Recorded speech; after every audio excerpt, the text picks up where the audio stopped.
Sir, kahit anong halaga, babayaran ko. Nanginginig ang boses niya habang hawak ang sobre ng medical bills. Magkano? Malamig na tanong ng boss. Hindi man lang tumingin. 10 milyon. Para saan ako? Napangiti ang lalaki. Hindi awa, kundi kalkulasyon. May kapalit ang ganitong pera. Gabi-gabi. Sabi niya sabay lapit. 1 taon. Ikaw sa akin? Trabaho? Oras? Katahimikan. Nanlamig ang babae. Pero ang mas ikinagulat niya, ang tandang nakita niya sa pulso ng boss ay eksaktong marka ng lalaking sumira sa buhay niya noon.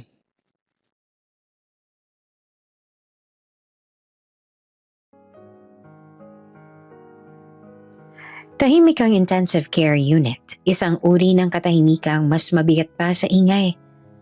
Ang tunog ng makina ang tanging humihinga sa loob ng silid. Pantay ngunit babala. Parang paalala na ang bawat segundo ay hiniram lamang.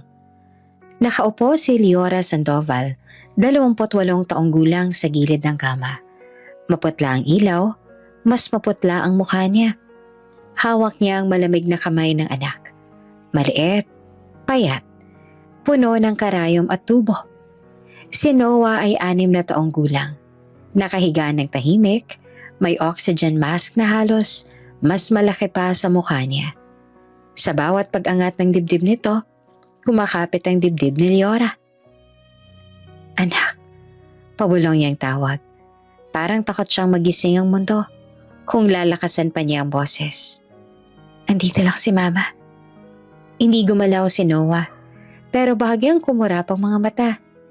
Isang munting reaksyon na parang gantimpala sa ilang gabing walang tulog ni Leora. Pinisil niya ang kamay ng bata. Umaasang mararamdaman nito ang init na matagal nang nauubos sa loob ng silid na iyon. Sa monitor sa gilid ng kama, malinaw ang numero. Hindi ito naiintindihan ni Leora ng buo, pero sapat ang itsura ng mga graph para malaman niyang hindi maganda. Mula nang ipinanganak si Noah, lagi nang may kasamang takot ang bawat araw. Congenital heart failure. 2 salitang naging sentensya sa buhay nilang mag-ina. Lumapit ang doktor, isang lalaking nasa late 40s, may mata ng sanay sa masamang balita. May hawak siyang chart at bago pa siya magsalita, alam na ni Leora ang lalabas sa bibig nito. Ganoon na palagi. Miss Sandoval, maingat na umpisa ng doktor na mabagal, parang hinihiwa ang hangin.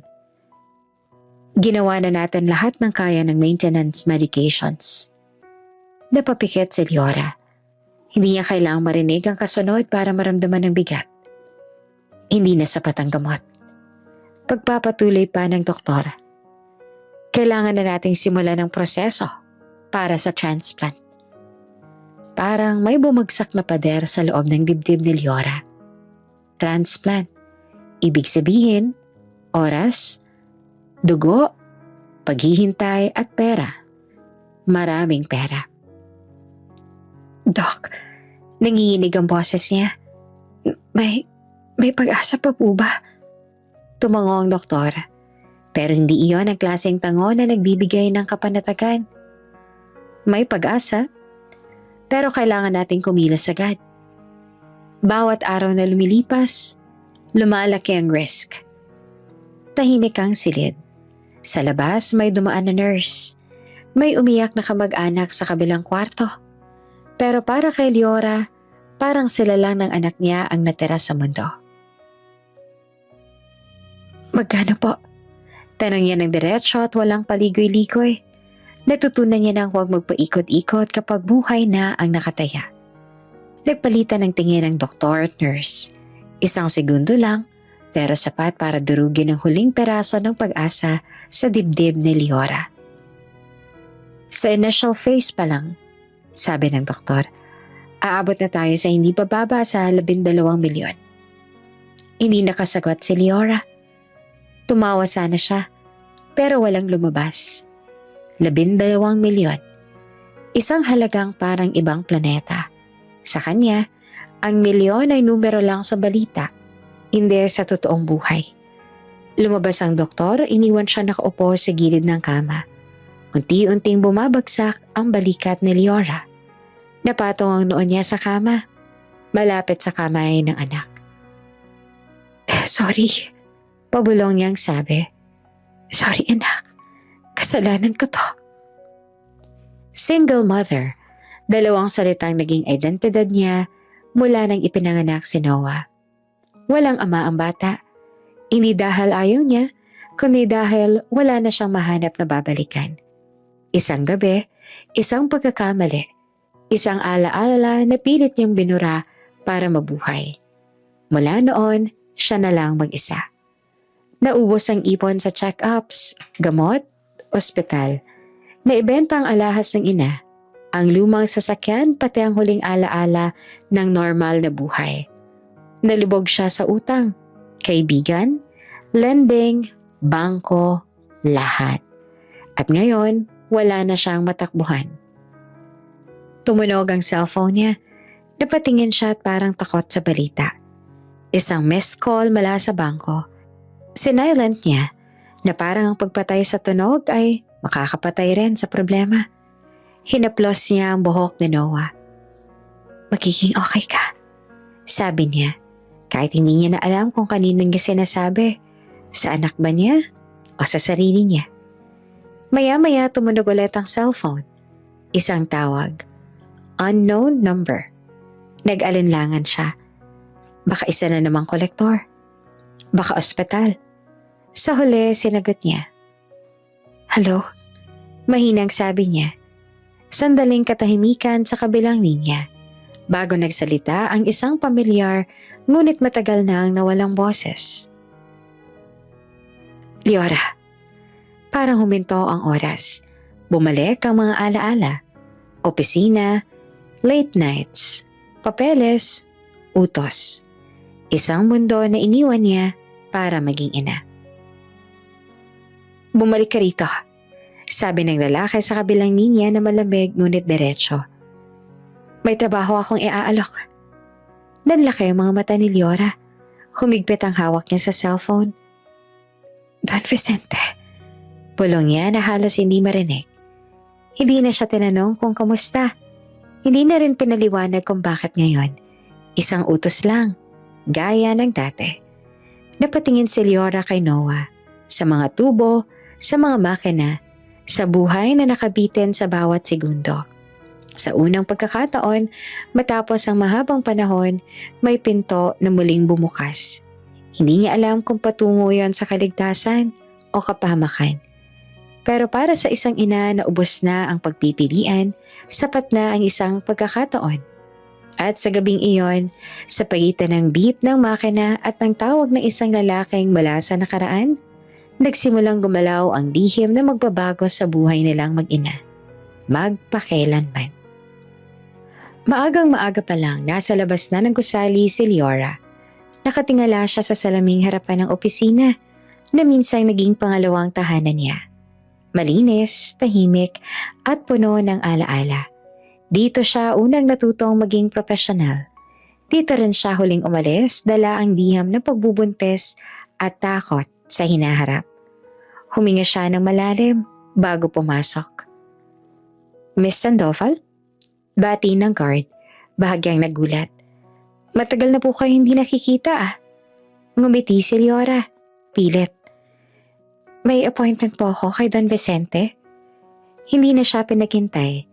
Ilang minuto lang, nasa loob na siya ng opisina. Maluwag, tahimik, may amoy ng kahoy at lumang kapangyarihan. Nakatayo si Don Vicente Montoya sa may bintana. Nakatalikod at tila pinagmamasdan ng lungsod na minsang pinamunuan niya. Leora, sabi nito nang hindi pa lumilingon. Alam kong darating ka. Hindi alam ni Leora kung papaanong sasagot. Salamat po sa pagtawag, sir. Humarap sa kanya ang dating gobernador. Matanda na, Pero matalim pa rin ang mga mata. Pareho pa rin ang tindig. Tuwid, kontrolado, sanay magdesisyon para sa iba. Maupo ka. Utos na to. Umupo si Leora sa siliyang dati araw-araw niyang inupuan. Biglang bumalik ang mga eksenang akala niya ay tuluyan ng nakabaon. Mga memo, tawag, krisis na kailangang ayusin. Hindi niya akalaing babalik siya rito sa ganitong sitwasyon. Balita ako, sabi ni Don Vicente ng diretso. May pinagdadaanan ka. Nanlalamig ang palad ni Leora. Ang anak ko po, sir. May sakit. Tumango si Don Vicente. Parang alam na niya ang lahat. Kaya ka nandito. May inilapag na folder ang lalaki sa mesa. Dahan-dahan binuksan niyo ni Leora, pero hindi agad tumingin sa laman. Babalik ang bunsong anak ko. Pagpapatuloy ni Don Vicente. Si Sebastian. Napatigil ang paghinga ni Leora. Alam niya ang pangalang iyon. Kahit wala siya sa balita, narinig niya sa usap-usapan. Galing abroad. Dagdag pa ng dating gobernador. At tatakbo siyang mayor. Napatingin si Leora sa kanya. Mayor po? Oo. Sagot nito na walang bahid ng pag-aalanlangan. At kailangan niya ng tao. Hindi lang basta sekretarya, kundi isang taong marunong mag-isip, umunawa, at maglinis ng kalat. Kusang bumukas ang folder. Sa loob ay may larawan. Isang lalaking gwapo, kumpiyansa, palaging may kasamang babae. May headline sa ilalim. Montoya heir in another scandal. Reputasyon niya, sabi ni Don Vicente na halos walang emosyon. Playboy, mayabang, sanay na binibigyan ng lahat. Napakunot ang noon ni Leora. At bakit po ako, sir? Dahil kilala kita. Sagot nito agad. Ikaw ang pinakamaaasahan kong naging assistant. Hindi ka natitinag, hindi ka nagpapadala sa emosyon. Natahimik si Leora.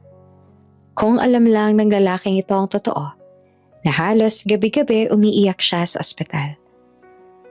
Gusto kitang gawing campaign coordinator at personal secretary ni Sebastian. Diretsong sabi ni Don Vicente. Parang may sumabog sa loob ng dibdib ni Leora. Sir, hindi po yata ako ang tamang tao. Ayoko hong masangkot sa politika. At higit sa lahat, huminto siya at nilunok ng buo ang lalamunan. May anak po ako may sakit. Tumango si Don Vicente, tila inaasahan ang sagot. Kaya nga ikaw ang kailangan ko. Tumayo si Leora. Pasensya na po, pero hindi ko po kaya. Hindi ko po pwedeng ipagsapalaran ng oras ko. Kailangan ako ng anak ko. Tahimik ang opisina. Ilang segundo, walang nagsalita. Pagkatapos ay dahan-dahang tumayo si Don Vicente. Alam mo, sabi nito na mababang boses, hindi kita tinawag para pilitin ka. Tinawag kita para bigyan ka ng opsyon. Lumakad ito palapit sa mesa at binuksan ang isa pang folder. Inilapag niya iyon sa harap ni Leora. Triple ang sahod. Napatigil si Leora. At may medical allowance. Dagdag pa nito, diretso ang tingin sa kanya. Parang umikot ang mundo niya. Triple ang sahod. Medical allowance. Mga salitang matagal nang hindi niya narinig. Hindi ito limos, sabi pa ni Don Vicente. Trabaho ito. Mahirap, mabigat, pero patas. Naupo ulit si Leora. Parang nawala ng lakas ang tuhod niya. Sa isip niya, bumalik ang eksena sa ICU. Ang makina, ang boses ng doktor, ang halagang 12 milyon. Hindi ko po alam kung kakayanin ko. Mahina niyang sabi. Hindi ko rin alam kung kakayanin ng anak mo kung wala kang gagawin. Sagot pa ng dating gobernador nang walang palikoy-likoy. Tahimik si Leora, hindi naman yan banta, kundi katotohanan. Pag-isipan mo, sabi ni Don Vicente. Muling bumalik sa bintana. Darating si Sebastian sa loob ng 2 araw. Kapag tumanggi ka, hahanap ako ng iba. Pero alam kong wala nang mas babagay pa sa trabahong ito kesa sa'yo. Tumayo si Leora, nanginginig ang mga kamay. Pwede po bang bigyan niyo ako ng 1 araw? Tumango ang lalaki. 1 araw. Lumabas si Leora ng opisina na parang may dalang bato sa dibdib. Hindi pa siya pumapayag pero alam niyang nagsisimula ng gumuhit ang isang landas na hindi niya na kayang iwasan. Sa labas ng gusali, kinuha niya ang cellphone at tumawag sa ospital. Kamusta po si Noah? Tanong niya agad. May saglit na katahimikan sa kabilang linya bago sumagot ang nurse. Stable po, sa ngayon. Napapikit si Leora. Sa ngayon. 2 salitang mas nakakatakot kesa sa anumang desisyon. Sa likod ng kanyang isip, malinaw na ang larawan ng lalaking babalik na si Sebastian Montoya, isang pangalang magiging sentro ng susunod na kabanata ng buhay niya. At kahit hindi pa niya sinasabi ng malakas, alam niyang ang tanong ay hindi na kung papayag siya, kundi kung hanggang saan ang kaya niyang isuko para sa buhay ng anak niya. Eksaktong 9:00 ng umaga nang bumukas ang elevator sa top floor ng Montoya Building. Humakbang palabas si Leora, bitbit ang folder at bag na tila mas mabigat kesa dati. Ibang pakiramdam ng unang araw. Hindi excitement, kundi kaba. Hindi siya baguhan sa opisina. Pero ngayon, ibang klase ang mundo na papasukin niya. At bago pa siya tuluyang makalapit sa reception area, bumukas ang pinto ng pangunahing opisina. Wala kang kwenta! Sigaw ng isang babae habang palabas. Pulang-pula ang muka. Akala mo kung sino ka? Halos mabangga nito si Leora. Excuse me, sabi ni Leora na kusang umiwas. Hindi na siya tiningnan ng babae. Naglakad itong palayo. Halatang galit at luhaan. Saglit na napatigil si Leora. Mukhang mainit ang araw. Naisip niya. Lumapit ang receptionist. Ikaw po si Miss Sandoval? Opo. Pasok na lang po kayo. Andyan na si Sir Sebastian. May kakaibang diin sa pangalan. Huminga ng malalim si Leora bago kumatok. Walang sumagot. Binuksan niya ang pinto. Good morning. Maayos niyang bate. Ngunit walang lumingon.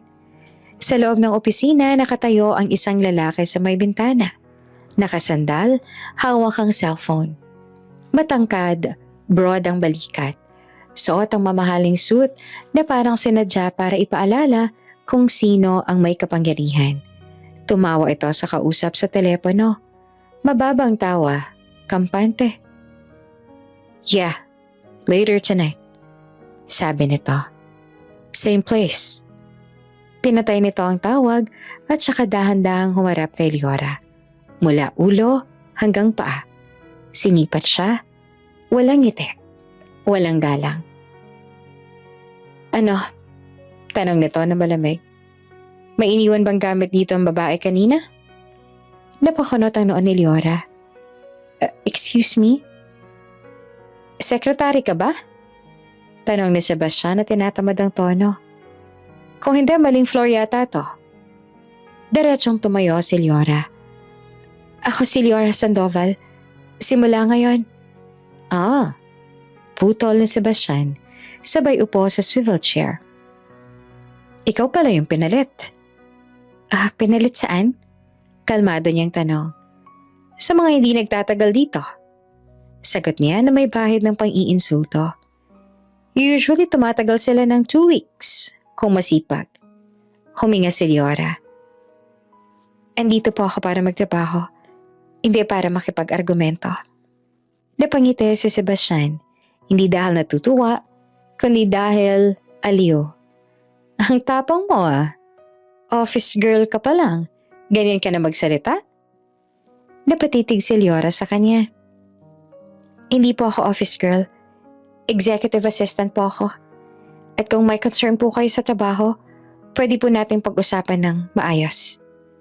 Tumayo si Sebastian, dahan-dahan, parang sinasadya ang bawat hakbang palapit sa kanya. Ramdam ni Leora ang presensya nito. Malapit, mainit, mapanghamon. Alam mo ba kung sino ako? Tanong nito na mababa ang boses. Opo, sagot naman ni Leora agad. Ikaw si Sebastian Montoya, anak ni Don Vicente, at kakandidato bilang mayor. Napangiti ulit ang lalaki, mas mapanganib. Good. At alam mo ba kung anong pinakaayoko? Hindi po.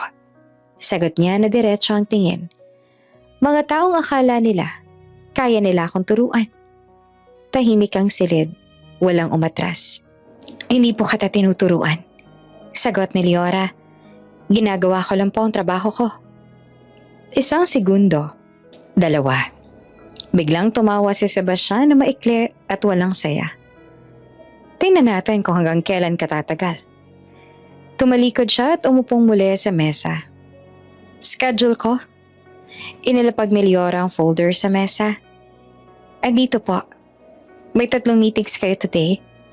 Barangay leaders, media briefing, at donor call.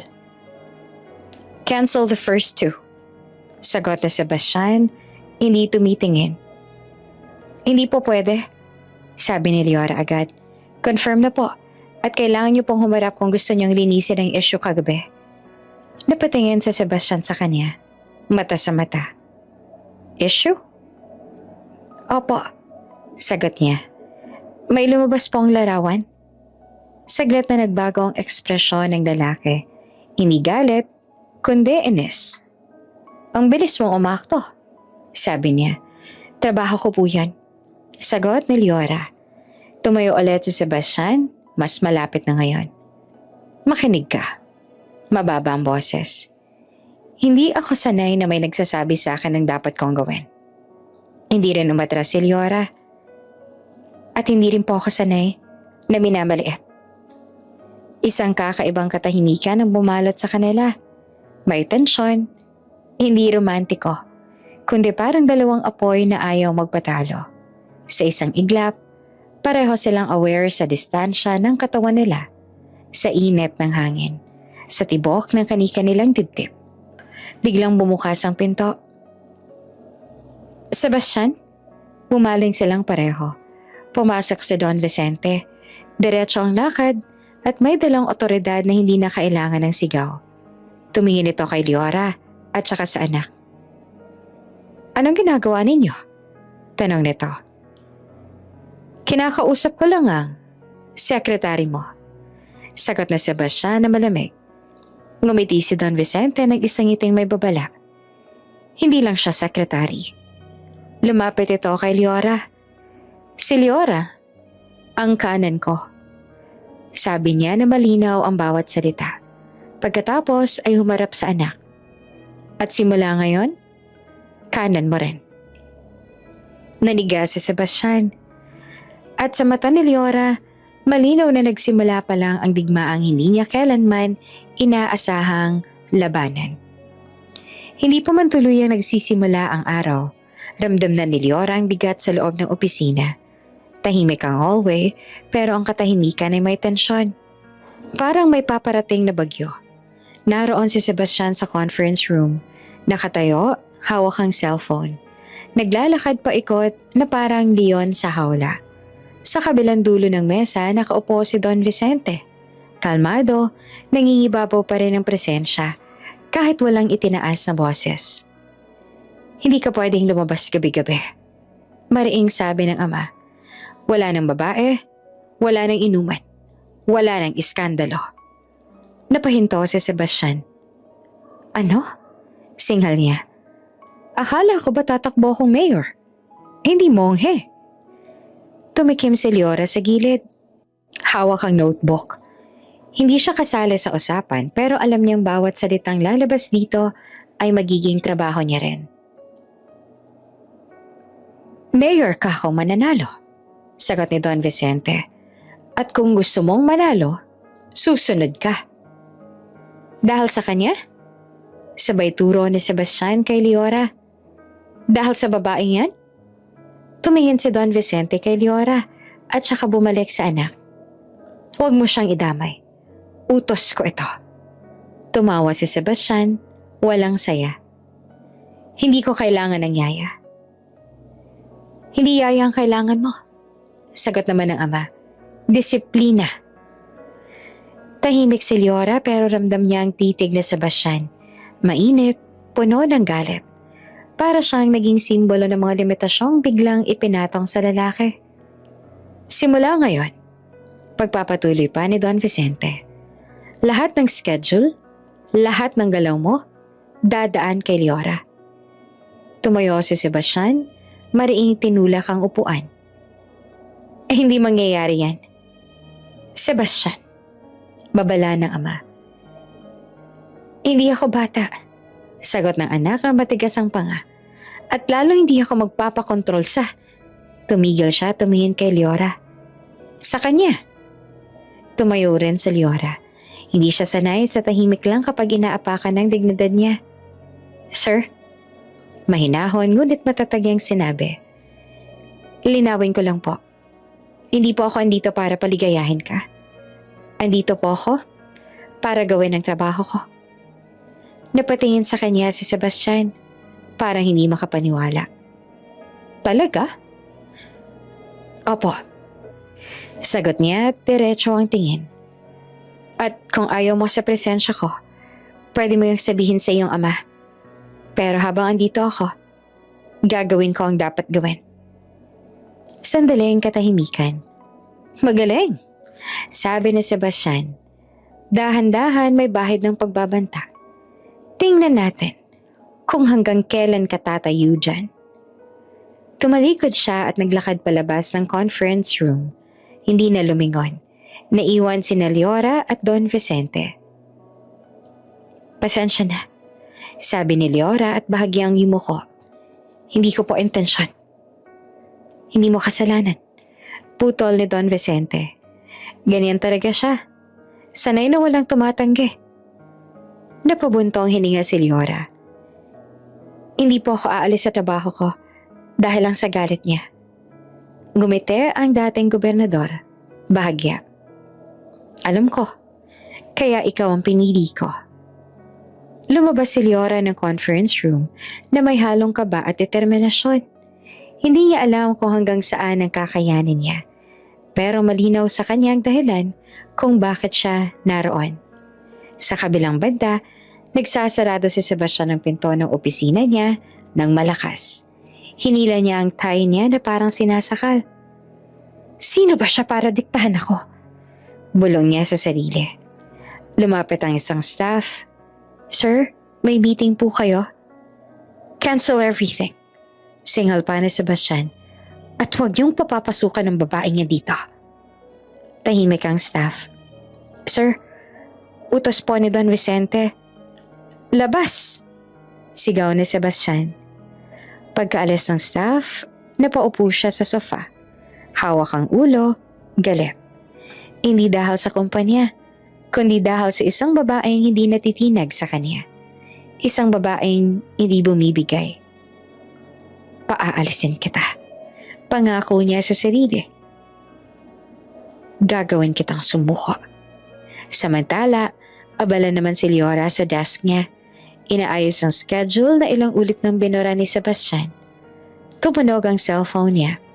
Isang notification mula sa social media monitoring team. Urgent. May lumalabas sa lumang issue kay Sebastian Montoya. Binuksan niya ang link. Isang headline ang bumungad. Montoya Air, linked to resort incident 3 years ago. Nanlaki ang mga mata ni Leora. May mga larawan, may pangalan, may kwento. Lumang iskandalo na akala'y nakalimutan niya. Napatingin siya sa opisina ni Sebastian. Sarado ang pinto. Hindi niya alam kung alam na ba ng lalaki, pero alam niya ang isang bagay. Ito pa lang ang simula. At sa unang pagkakataon, malinaw sa kanya na ang laban na pinasok niya ay hindi lang laban sa ego na Sebastian, kundi laban sa mga lihim na handang sumabog anumang oras. Kung may isang salitang pwedeng ilarawan ng sumunod na mga araw, iyon ay walang tigil. Maagang gumigising si Leora bago pa mag-alas 5 ng umaga. Minsan sa ospital siya dumidiretso, minsan sa campaign headquarters, minsan parehong lugar sa iisang araw.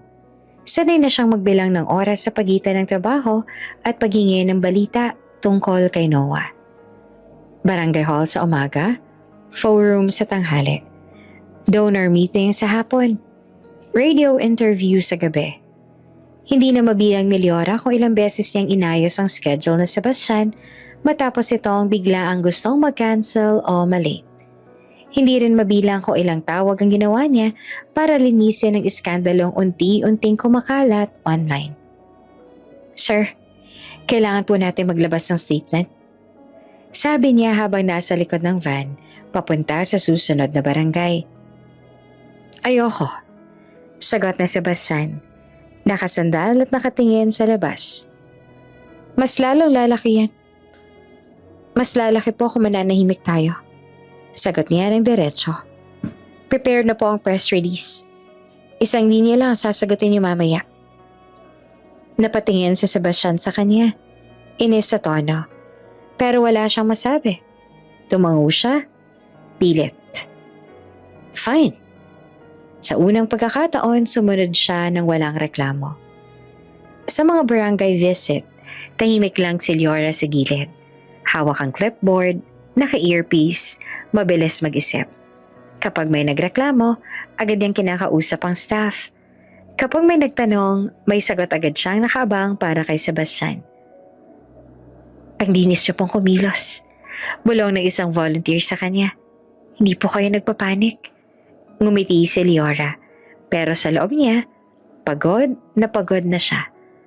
Ang totoo, araw-araw siyang may kinikim-kim na takot. Takot na baka sa susunod na tawag, masama na ang balita. Sa gitna ng isang forum, naramdaman niyang nag-vibrate ang cellphone niya. Hospital. Hindi niya sinagot agad. Naghintay siya hanggang matapos ang Q&A. Pagkalabas nila, agad niyang tinawagan pabalik. Opo, mahinag sabi niya. Ma'am, stable pa rin po si Noah. Sagot ng nurse. Pero kailangan po talaga mag-ingat. Napapikit si Leora. Salamat po. Napansin ni Sebastian ang pamumutla niya. Okay ka lang? Tanong nito na walang emosyon, pero may kakaibang pansin. Opo, sagot niya agad. Pagod lang.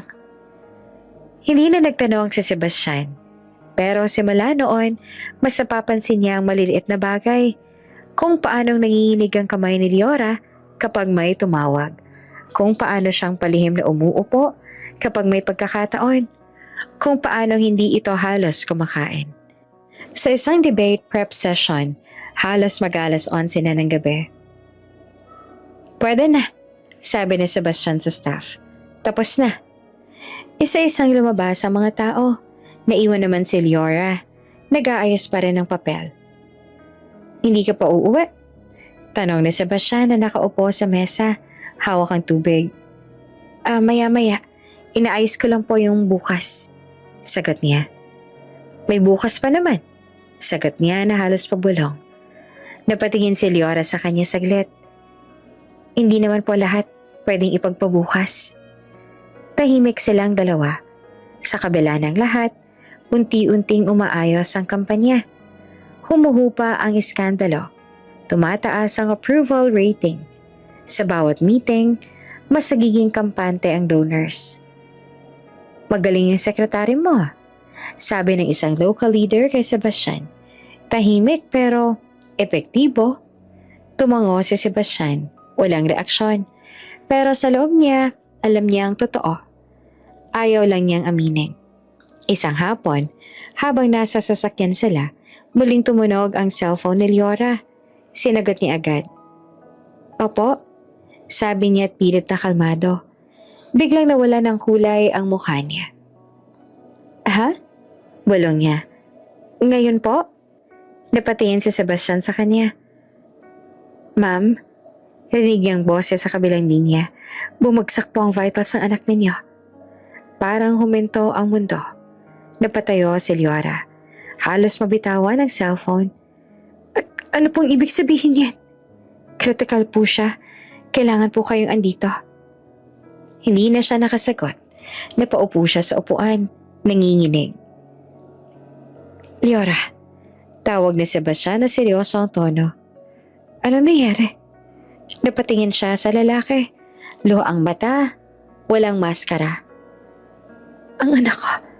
At sa unang pagkakataon, nakita ni Sebastian hindi ang mahusay na sekretary, kundi ang isang inang halos madurog sa takot. At doon nagsimulang magbago ang lahat. Mabilis ang takbo ng sasakyan papunta sa ospital, pero pakiramdam ni Leora ay mabagal ang lahat. Ang ilaw ng kalsada ay dumaraan lang sa bintana, parang mga aninong hindi niya maabot. Hawak niya ang cellphone, nanginginig ang kamay. Paulit-ulit na binubuksan ang screen na parang may magbabagong balita kapag tinitigan niya ito. Tahimik si Sebastian sa labi niya. Hindi siya nagtatanong, hindi siya nagsasalita. Pero ramdam ni Leora ang presensya niya. Ang bigat ng katahimikang, hindi na niya kayang pasanin mag-isa. Pagdating nila sa ospital, diretso si Leora sa ICU. Hindi na niya hinintay ang sasabihin ng guard o nurse. Kilala na siya roon. Ang inang halos araw-araw nandoon.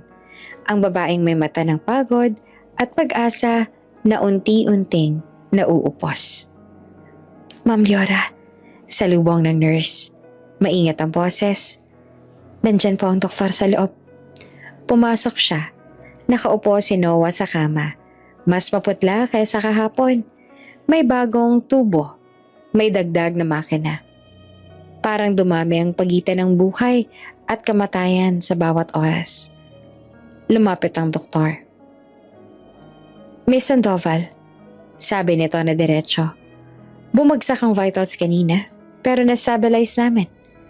Napasandal si Leora sa kama. Hinawakan ang kamay ng anak. Dok, ano na pong susunod? Nagkipit balikat pa ang doktor. Mabigat ang buntot ng bawat salita. Kailangan na natin mag-start ng transplant search. Hindi na pwedeng ipagpaliban.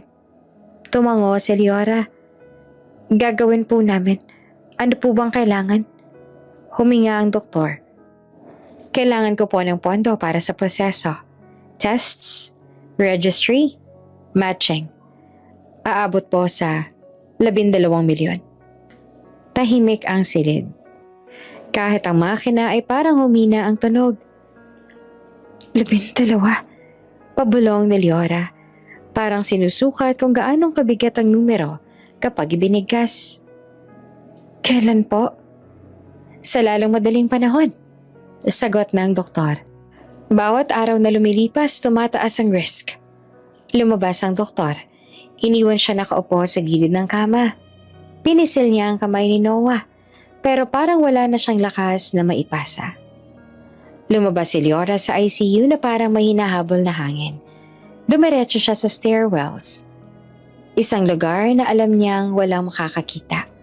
Doon siya huminto, naupo sa baitang, at doon ay tuluyang bumigay. Tahimik ang iyak niya sa una. Nakayuko, yakap ang sarili. Pagkatapos ay dumating ang alon. Malalakas na hikbi. Nanginginig ang balikat. Parang inuubos ang lahat ng lakas sa matagal niyang pinipigil. Hindi ko na kaya. Pabulong niyang sabi sa sarili. Hindi ko na alam kung saan pa ako pupunta. Naaalala niya ang lahat ng pinagdaanan. Ang pag-alis niya sa dating trabaho. Ang pagbubuntis sa mag-isa. Ang mga gabing umiiyak siya sa banyo para hindi marinig ng anak. Lahat ng desisyon niya, ginawa niya para rin kay Noah. Pero ngayon, parang kulang pa rin. Mahinahong ungol ni Noah nang bumalik sa isip niya. Parang tinatawag siya kahit wala roon ng bata. Isang yabag naman ang narinig niya sa labas. Hindi siya tumingin. Wala siyang pakialam kung sino ang makakita. Wala na siyang lakas para magpanggap. Leora, napahinto ang iyak niya, pero hindi siya tumingin.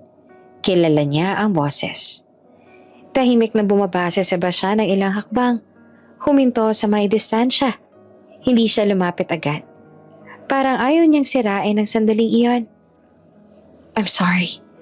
Sabi niya at hindi sigurado kung iyon ang tamang sasabihin. Napatawa si Leora. Basag ang tunog. Hindi mo kasalanan. Magkano? Tanong ni Sebastian. 0. Napatingin sa kanya si Leora sa wakas. Namumula ang mata. Walang bakas ng pagiging maayos na secretary. Isa lang siyang ina sa sandaling iyon. 12 milyon. Sagot niya na walang paligoy-ligoy. Para masimulan pa lang. Tahimik si Sebastian. Nakita niya ang takot sa mga mata ng babae. Hindi yung takot na umaarte para humingi ng tulong, kundi yung takot na handang tanggapin kahit anong kapalit. Wala na ako mapuntahan.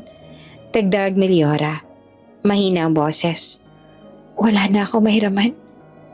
Hindi naman sumagot si Sebastian kaagad. Tumalikod siya sandali. Parang nag-iisip. Sa isip niya, mabilis ang kalkulasyon. Pera, politika, reputasyon. Pero may isang bagay na hindi niya inaasahang isasama. Konsensya. Bumalik siya kay Leora. Sinabing, may paraan. Nanlamig ang mata ni Leora. Ano? Pero hindi charity. Dagdag pa ni Sebastian agad. Hindi ako nagbibigay ng ganyan ng walang kapalit. Naramdaman ni Leora ang lamig sa sikmura niya. Alam niyang darating ang sandaling ito. Ang sandaling kailangan niyang isuko ang prinsipyo para sa buhay ng anak. Anong kapalit? Tanong niya na halos hindi marinig. Hindi naman sumagot si Sebastian agad. Tumingin siya sa hagdan, sa ilaw, sa babae nakaupo sa harap niya. Pagod, sugatan, pero matatag pa rin. Pag-isipan mo muna, sabi niya sa huli. Ayoko magsalita ngayon. Tumayo siya at umakyat muli ng hagdan. Bago tuluyang mawala, tumigil siya sandali. Kapag handa ka na, sabi niya, sasabihin mo sa akin. Naiwan naman si Leora sa hagdan. Hawak ang dibdib. Alam niya na ang susunod na hakbang ay magbabago sa lahat. Alam din niyang wala na siyang oras para maghintay pa. Habang nakatingin siya sa direksyon ng ICU, malinaw na malinaw sa kanya ang desisyon. Kahit labag sa loob ko. Bulong niya sa sarili. Kailangan ko humingi ng tulong. At sa gabing iyon, sa pagitan ng takot at pag-asa, handa na siyang bayaran ng presyong hinihingi ng buhay. Kahit hindi pa niya alam kung gaano itong kasakit. Hindi na nakatulog si Leora ng gabing iyon. Paulit-ulit na bumabalik sa isip niya ang tunog ng makina sa ICU. Ang mga numerong nagbabago sa monitor, ang boses ng doktor na maingat pero walang pinapalamutian ng katotohanan. Sa bawat pagpikit niya, nakikita niya ang mukha ni Noah. Maputla, payat, pero pilit nang umingiti kapag nagkakatinginan sila. Pagpasok ng umaga, diretso siyang pumasok sa trabaho kahit hindi pa natatapos ang gabi sa loob ng dibdib niya. Maayos ang suot, nakaayos ang buhok, pero ang mata niya ay halatang puyat. Isang tawag lang mula sa ospital ang hinintay niya habang binubuksan ang laptop. Inaayos ang schedule na parang normal lang ang lahat. Hindi normal ang lahat. Bandang 10:00 ay dumating si Sebastian sa opisina.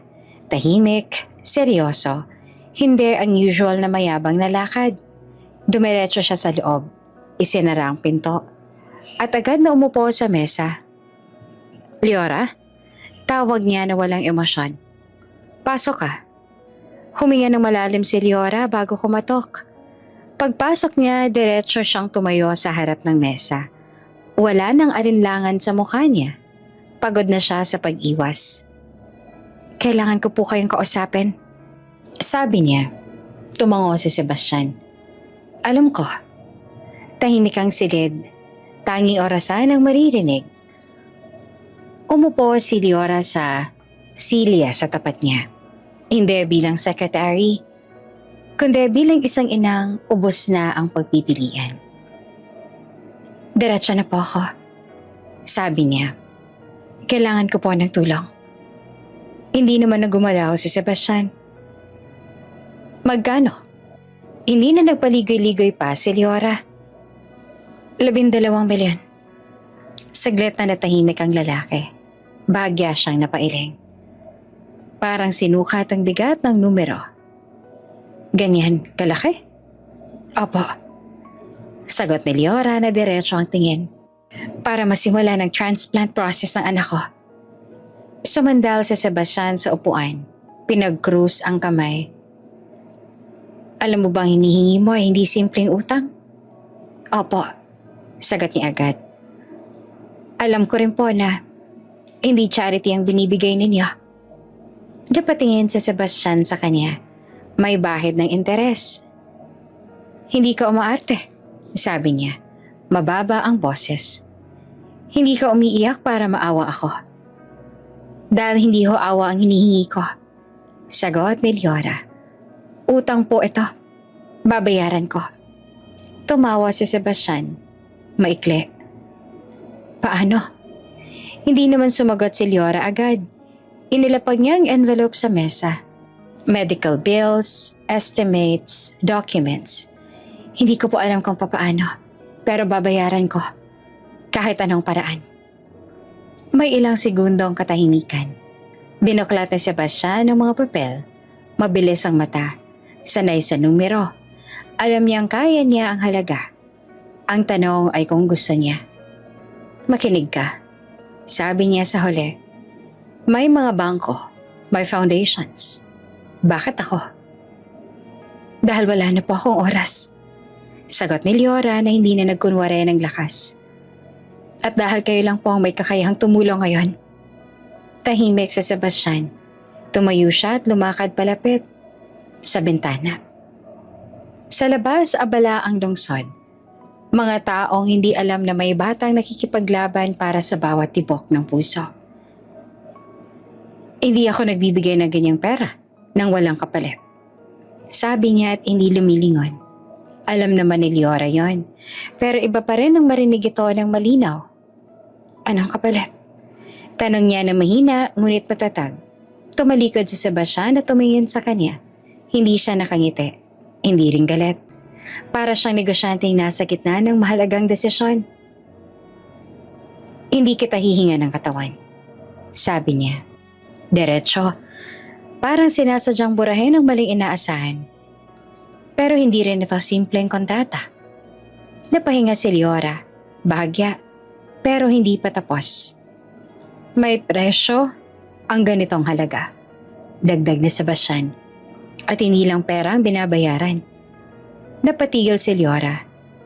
Ano pong ibig ninyong sabihin? Hindi sumagot si Sebastian agad. Bumalik siya sa mesa at isinara ang folder. Pag-isipan mo muna. Sir, tumayo si Leora at naguguluhan. Hindi kita pipilitin ngayon. Putol na Sebastian. Ayoko magsisika sa desisyong gagawin mo. Tumahimik si Leora. Hindi dahil gusto niya, kundi dahil alam niyang totoo ang sinabi ng lalaki. Ano man ang kapalit, mag-iiwan ito ng maraka. Pero malinaw sa'yo.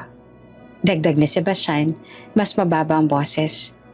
Na hindi ko ito gagawin dahil lang sa awa. Tumango si Leora. Malinaw po.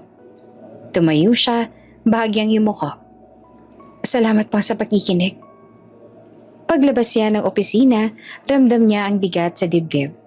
Hindi pa malinaw ang deal pero malinaw na may hangganan na siyang tatawirin kapag pumayag siya. Sa hallway, tumunog ang cellphone niya. Opo, sagot niya agad. Ma'am, boses ang nurse na maingat. Stable na po si Noah sa ngayon pero kailangan pa rin po nating maghanda. Napapikit si Leora. Maghanda. Pagtingin niya pabalik sa pintuan ng opisina ni Sebastian, alam niya ang susunod na pagpasok niya roon ay hindi na bilang simpleng empleyado, kundi bilang isang taong handang isugal ang sarili para sa buhay ng anak. At sa loob ng opisina nakaupo si Sebastian, nakatingin sa saradong pinto. Sa unang pagkakataon, hindi niya alam kung negosyo pa ba ang nasa harap niya o isang desisyong babago rin sa sarili niyang buhay. Hindi pa niya sinasabing detalye ng kasunduan. Pero malinaw na ang isang bagay.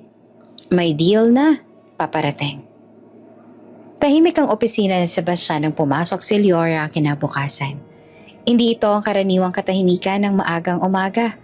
Ito ang katahimikan na may desisyon ng napagpasyahan bago pa man magsalita ang sinuman. Nakatayo si Sebastian sa may mesa. May hawak na folder. Hindi siya umupo. Parang gusto niyang tapusin agad ang usapan. "Isara mo ang pinto," sabi niya. Ginawa naman ni Leora. Huminga siya ng malalim bago humarap sa kanya. Hindi na siya nagtatanong kung bakit siya tinawag. Alam na niya. "May desisyon ka na?" Tanong ni Sebastian ng diretso. "Opo," sagot naman ni Leora agad. "Handa ako makinig." Tumango si Sebastian at inilapag ang folder sa mesa. Ito ang mga terms. Binuksan niya iyon at tinulak palapit kay Leora. Isang kontrata, diretso, malinaw, walang paligoy-ligoy. Una, sabi ni Sebastian habang tinuturo ang unang linya, "Ikaw ang magiging personal chief aide ko sa loob ng 1 taon. Hindi lang sa kumpanya, kundi sa lahat." Tumango si Leora. "Kasama ang personal schedule?" "Kasama ang lahat ng public at private crisis," sagot niya. "Ikaw ang hahawak. Media, donors, pamilya, kahit na anong gulo." Tahimik na nakinig si Leora. Binabasa ang bawat linya. Pangalawa, pagpapatuloy pa ni Sebastian, "Hindi ka pwedeng mag-resign hanggang matapos ang 1 taon, kahit na anong mangyari." Napahinto si Leora. Kahit ano?" Ulit na Sebastian. "Ito ang kapalit ng halaga." Tumango siya ulit. Wala na siyang luho para magtalo. Pangatlo, sabi ni Sebastian, huminto sandali. "Walang sexual condition." Napatingin si Leora sa kanya. Nagulat at bahagyang nakahinga. "Hindi kita binibili." Dagdag niya agad. "Hindi kita inaangkin." Pero bago pa siya tuluyang makahinga, itinuloy niya ang salita. "Pero malinaw ang power imbalance. Trabaho ito, kontrolado ang oras mo. Galaw mo, priorities mo. At alam kong mahirap yan." Tahimik si Leora. Alam niya hindi ito kailangang ipaliwanag. "Kapag pumayag ka," sabi ni Sebastian, "ililipat ko kaagad ang 12 milyon sa account mo. Walang delay, walang hulugan." Napababa ang tingin ni Leora sa papel. Isang perma lang ang pagitan ng lahat ng kinatatakutan niya at ng pag-asang buhay ang anak niya. "May tanong ka ba?" Tanong ni Sebastian. Matagal bago sumagot si Leora. Kapag nagkamali po ako." "Lahat tayo nagkakamali," sagot ni Sebastian. "Ang tanong, tatayo ka ba ulit?" Napangiti si Leora. Mahina, pagod. "Wala po akong pagpipilian." "Kaya nga malinaw ang kasunduan," sagot niya. Kinuha ni Leora ang ballpen. Nanginginig ang kamay niya pero hindi siya umatras. Isinara niya ang mata sandali at sa isip niya, nakita niya si Noah. Naka-oxygen mask pero buhay. Para sa anak niya, lumagda siya. Pagkatapos, itinulak niya ang kontrata pabalik kay Sebastian. "Tapos na po." Kinuha ni Sebastian ang papel at tiningnan ng perma. Walang saya sa mukha niya. Parang alam niyang may bagay na mas mabigat pa sa perang inilabas niya. "Simula ngayon," sabi niya, "mas lalalim ang trabaho mo. Mas lalakas ang pressure." "Opo," sagot ni Leora. "Handa po ako." Tumunog ang cellphone ni Sebastian. Tumingin siya sa screen at saka tumango. "Tapos na," sabi niya sa kausap. "Proceed." Isinili niya ang cellphone at tumingin kay Leora. "Check your account." Nanlamig ang kamay ni Leora. Habang kinuha ang cellphone niya, binuksan niya ang banking app. Isang bagay na matagal niya nang iniwasan dahil puro pula at kulang ang laman. Ngayon ay may notification. Deposit, 12 million pesos. Hindi siya nakapagsalita, hindi siya napaiyak. Parang naubos ang lahat ng emosyon sa isang iglap. "Totoo na," bulong niya. "Oo," sagot ni Sebastian. "Simulan mo na ang proseso." Tumango si Leora at halos wala na sa sarili. Tumayo siya, yumuko ng bahagya. Oops! May break muna. Gusto mo bang ma-shoutout dito sa channel ni Ate Jane? Mag-comment lang ng lesson you learned from the latest story uploaded. Dahil pipili kami ng isang best comment of the day para i-shoutout sa susunod na upload. Kaya huwag kalimutang mag-iwan ng lesson you learned after you watch this video. Maraming salamat! Shoutout nga pala kina Remy Reyes from General Santos City, Maria Svendsen from Norway, at Gina Misaki. Sa ating mga taga-subaybay, paki-comment naman po sa baba kung taga saan kayo para alam ko kung hanggang saan umaabot ang mga kwento ni Ate Jane at para ma-shoutout ko rin kayo sa mga susunod pa nating mga kwento. Maraming salamat sa pakikinig.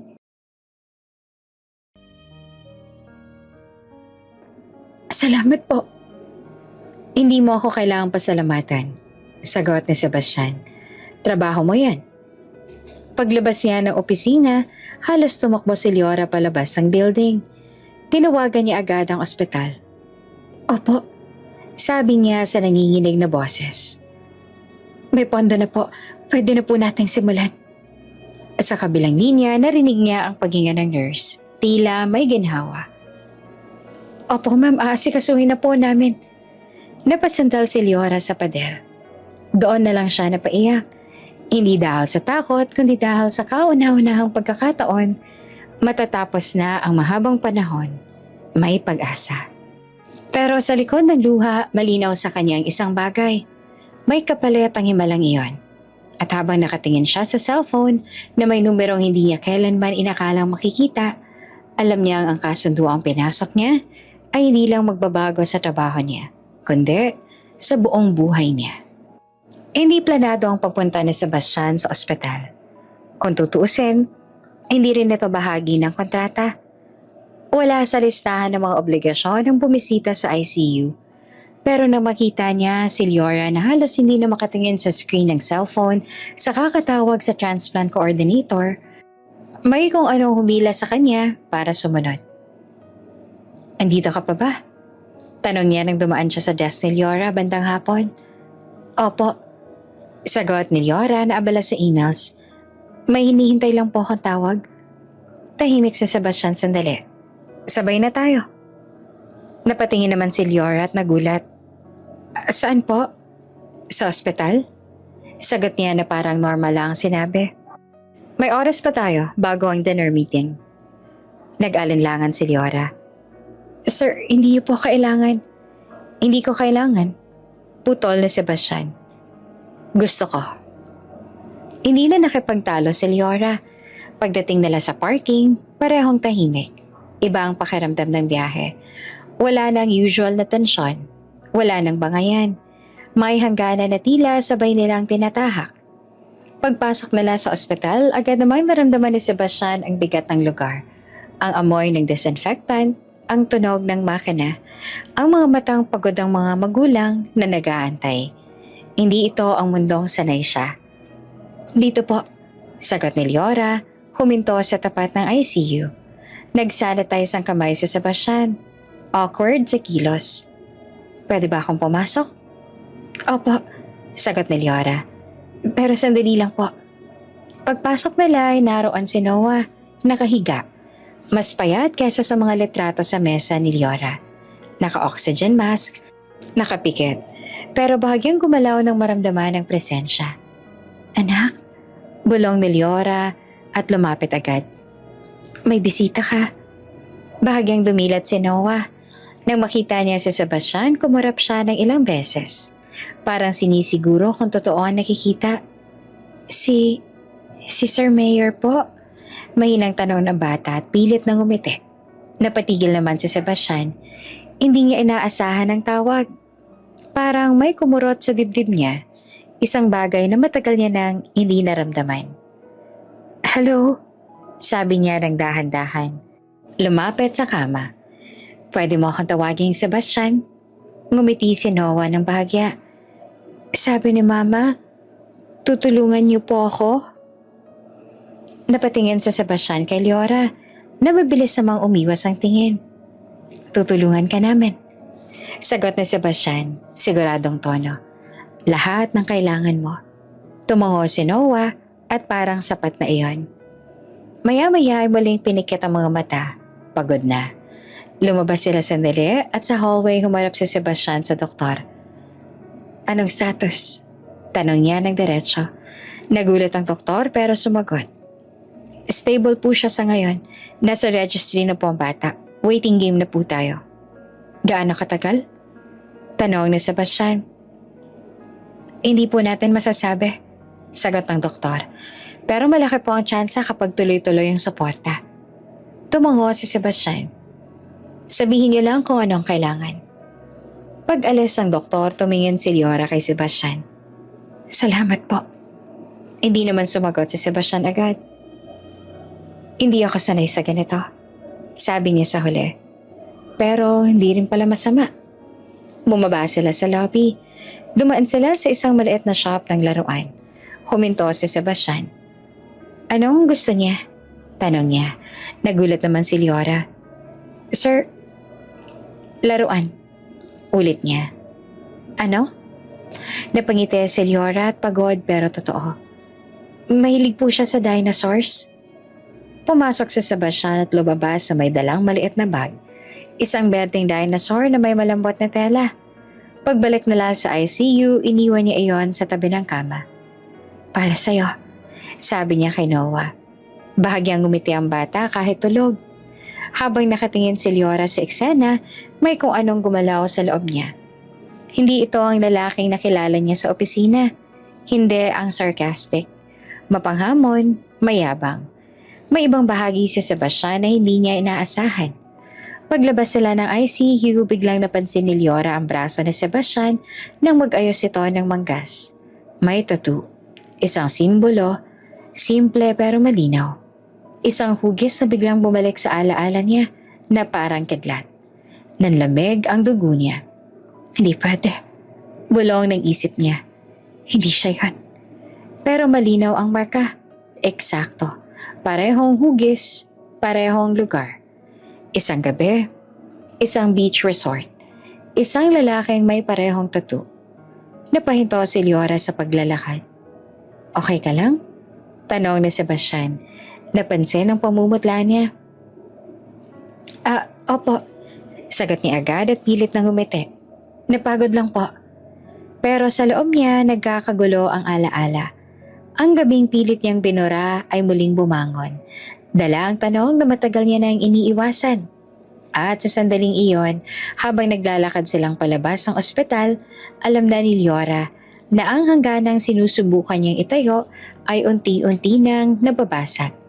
Dahil ang lalaking tumulong sa buhay ng anak niya, maaaring siya ring lalaking nag-iwan ng sugat sa kanya noon. Hindi na nawala sa isip ni Liora ang tattoo. Mula nang makita niya iyon sa braso ni Sebastian, parang may pinto sa loob ng utak niya na biglang bumukas. Isang pinto na 7 taon niyang pilit na sinasarado. Kahit gaano niya gustong ipagpatuloy ang normal na araw, bumabalik ang imahe. Malinaw at mapanghimasok. Isang alon, isang ilaw, isang marka sa balat. Sa opisina kinabukasan, tahimik si Liora. Mas tahimik kesa dati. Diretso siyang nagtrabaho. Mabilis, mag-type. Iwas makipag-eye contact. Kapag dumarating si Sebastian, agad siyang tumatayo at lumalayo. Parang may hangganang biglang itinayo sa pagitan nila. Napansin niyo ni Sebastian. Anong problema? Tanong niya nang minsang maabutan si Liora sa pantry. Mag-isa. Wala po. Sagot niya agad. Hindi tumingin. Kagabi okay ka naman, sabi niya. May nagawa ba ako? Umiling si Liora. Wala po. Hindi siya kumbinsido. Hindi ka marunong magsinungaling. Napahinto si Liora, pero hindi pa rin siya humaharap. Pagod lang po talaga. Tumahimik si Sebastian. May kung ano nagbago. Ramdam niya yon. At sa unang pagkakataon, hindi niya alam kung paano ang haharapin. Habang abala ang araw, unti-unting bumabalik ang alaala kay Liora. 7 taon na ang nakalipas. 22 taong gulang siya noon. Bagong graduate, bagong trabaho. Isang kaibigang nag-aya ng quick getaway. Isang beach resort sa labas ng lungsod. Isang gabi lang, sabi nila. Isang pahinga bago magsimula ang totoong buhay. May musika, may alak, may mga taong halos hindi niya kilala pero pakiramdam niya'y ligtas. Hanggang sa hindi na. Naaalala niya pa ang lasa ng alak. Matamis sa una, mapait sa huli. Naaalala niya ang ilaw na umiikot, ang buhangin sa paa niya, ang malamig na hangin sa balat. Tapos, blanko. Hindi niya alam kung gaano katagal siyang walang malay. Ang alam lang niya, pagising niya ay nasa isang silid siya sa resort. Masakit ang ulo, mabigat ang katawan, may kumot na nakabalot sa kanya, at may lalaki nakaupo sa gilid ng kama. Hindi niya nakita ang mukha nito ng malinaw. Nasa anino ang mga mata. Ang tanging malinaw ay ang braso nito nakapatong sa tuhod. Doon niya nakita ang tattoo. Parehong pareho. Isang simpleng simbolo. Itim, hindi malaki, pero sapat para maging marka sa alaala niya. Okay ka lang? Tanong ng lalaki noon na mababa ang boses. Hindi siya nakasagot. Hindi niya alam ang sasabihin. Hindi niya alam ang nangyari. May nangyari ba? Nanginginig niyang tanong. Tahimik ang lalaki sandali. Nakatulog ka lang, sagot nito. Pinagpahinga lang kita. Hindi niya alam kung maniniwala ba siya. Wala siyang ebidensya. Wala siyang alaala. Ang alam lang niya, may pakiramdam sa loob niya na may mali. Pag-uwi niya kinabukasan, tinanggihan niya ang lahat ng tawag. Binura niya ang mga litrato, tinapon ang damit, at ilang linggong lumipas, nalaman niyang buntis siya. Hindi niya na hinahanap ang lalaking iyon. Ayaw niya nang malaman ang buong katotohanan. Mas pinili niya na lang na mag-isa. Dahil mas ligtas iyon kaysa sa sagot na maaaring makasira sa kanya. At ngayon, ang tattoo na iyon ay narito ulit sa braso ng lalaking kasama niya araw-araw. Bumalik si Liora sa kasalukuyan nang tumunog ang cellphone niya. Isang tawag mula sa ospital. Stable si Noah. Ngunit kahit ang magandang balita ay hindi sapat para patahimikin ang isip niya. Sa opisina, lalo siyang umiwas kay Sebastian. Kapag may meeting, inuuna niyang kausapin ang staff. Kapag may tanong sa Sebastian, maikli ang sagot niya. Profesional, pero malamig. May nagawa ba talaga ako? Tanong na Sebastian sa sarili habang nakatingin sa saradong pinto ng opisina niya. Sa gitna ng hapon, may dumating na bisita. Sir Sebastian, sabi ng receptionist, bahagyang kinakabahan. May naghahanap po sa inyo. Galing po siyang Maynila. Lumabas si Sebastian. Sa lobby, may babaeng nakatayo. Maayos ang suot, confident ang tindig. May matang sanay mapansin. Sebastian, sabi ng babae, may ngiting hindi umaabot sa mata. Matagal na. Nanlaki ang mata ni Sebastian. Maris? Tumango ang babae. Ako nga. Mula sa malayo, nakita iyon ni Liora. Ang paraan ng pagtayo ng babae, ang kumpiyansang kilos nito, at ang pangalan na biglang bumagsak sa dibdib niya. Maris. Hindi niya alam kung bakit pero may malamig na pakiramdam na gumapang sa loob niya. Anong ginagawa mo dito? Tanong ni Sebastian na mababa ang boses. May kailangan tayong pag-usapan. Sagot ni Maris, sabay sulyap kay Liora. Something important. Nagkatinginan sina Sebastian at Liora sandali. Walang salita, pero may tensyon na sapat para pigilan ang paghinga. At sa sandaling iyon, alam ni Liora na ang gabing pilit niyang binura ay hindi na mananatiling nakabaon sa alaala. Dahil ang mga lihim, kapag matagal nang tinatago, may paraan para bumalik. Hindi umupo si Maris kaagad. Tumayo lang siya sa gitna ng opisina ni Sebastian. Parang sanay na siyang mapasentro ng atensyon. May kumpiyansa ang bawat galaw niya. Ang klase ng kumpiyansa ang galing sa isang taong alam na may hawak siyang alas. Isara mo ang pinto, sabi niya kay Sebastian ng diretso. Napatingin si Sebastian sa paligid at sakay sinara ang pinto. Anong problema, Maris? Bigla ka nalang sumulpot dito. Problema? Ngumiti si Maurice ng bahagya. Hindi problema ang tawag kapag may anak kang hindi mo inaako. Naniga si Sebastian. Anong sinasabi mo? Umupo si Maurice sa sofa at saka inilapag ang bag sa tabi niya. May anak ako. 7 taong gulang. At ikaw ang ama. Parang may pumutok sa hangin. Hindi agad nakasagot si Sebastian. Nakatayo lang siya. Nakatitig, parang sinubukang unawain kung seryoso ba ang narinig niya. Hindi yan nakakatawa, sabi niya sa wakas. At hindi rin totoo. Hindi ako nandito para magbiro, sagot ni Maurice sa malamig. Nandito ako dahil ayoko nang magtago. Lumapit si Sebastian sa mesa. Kung pera ang gusto mo, hindi pera. Putol ni Maurice. Apelyido. Napahawak si Sebastian sa gilid ng mesa. Wala akong alam na anak. Tumawa si Maurice sa mahina. Ganyan din ang sabi mo noon. Sa labas ng opisina nakatayo si Liora sa hallway. Hawak ang folder. Papasok sana siya para ibigay ang updated schedule. Hindi niya inaasahan ang maririnig. May anak ako. At ikaw ang ama.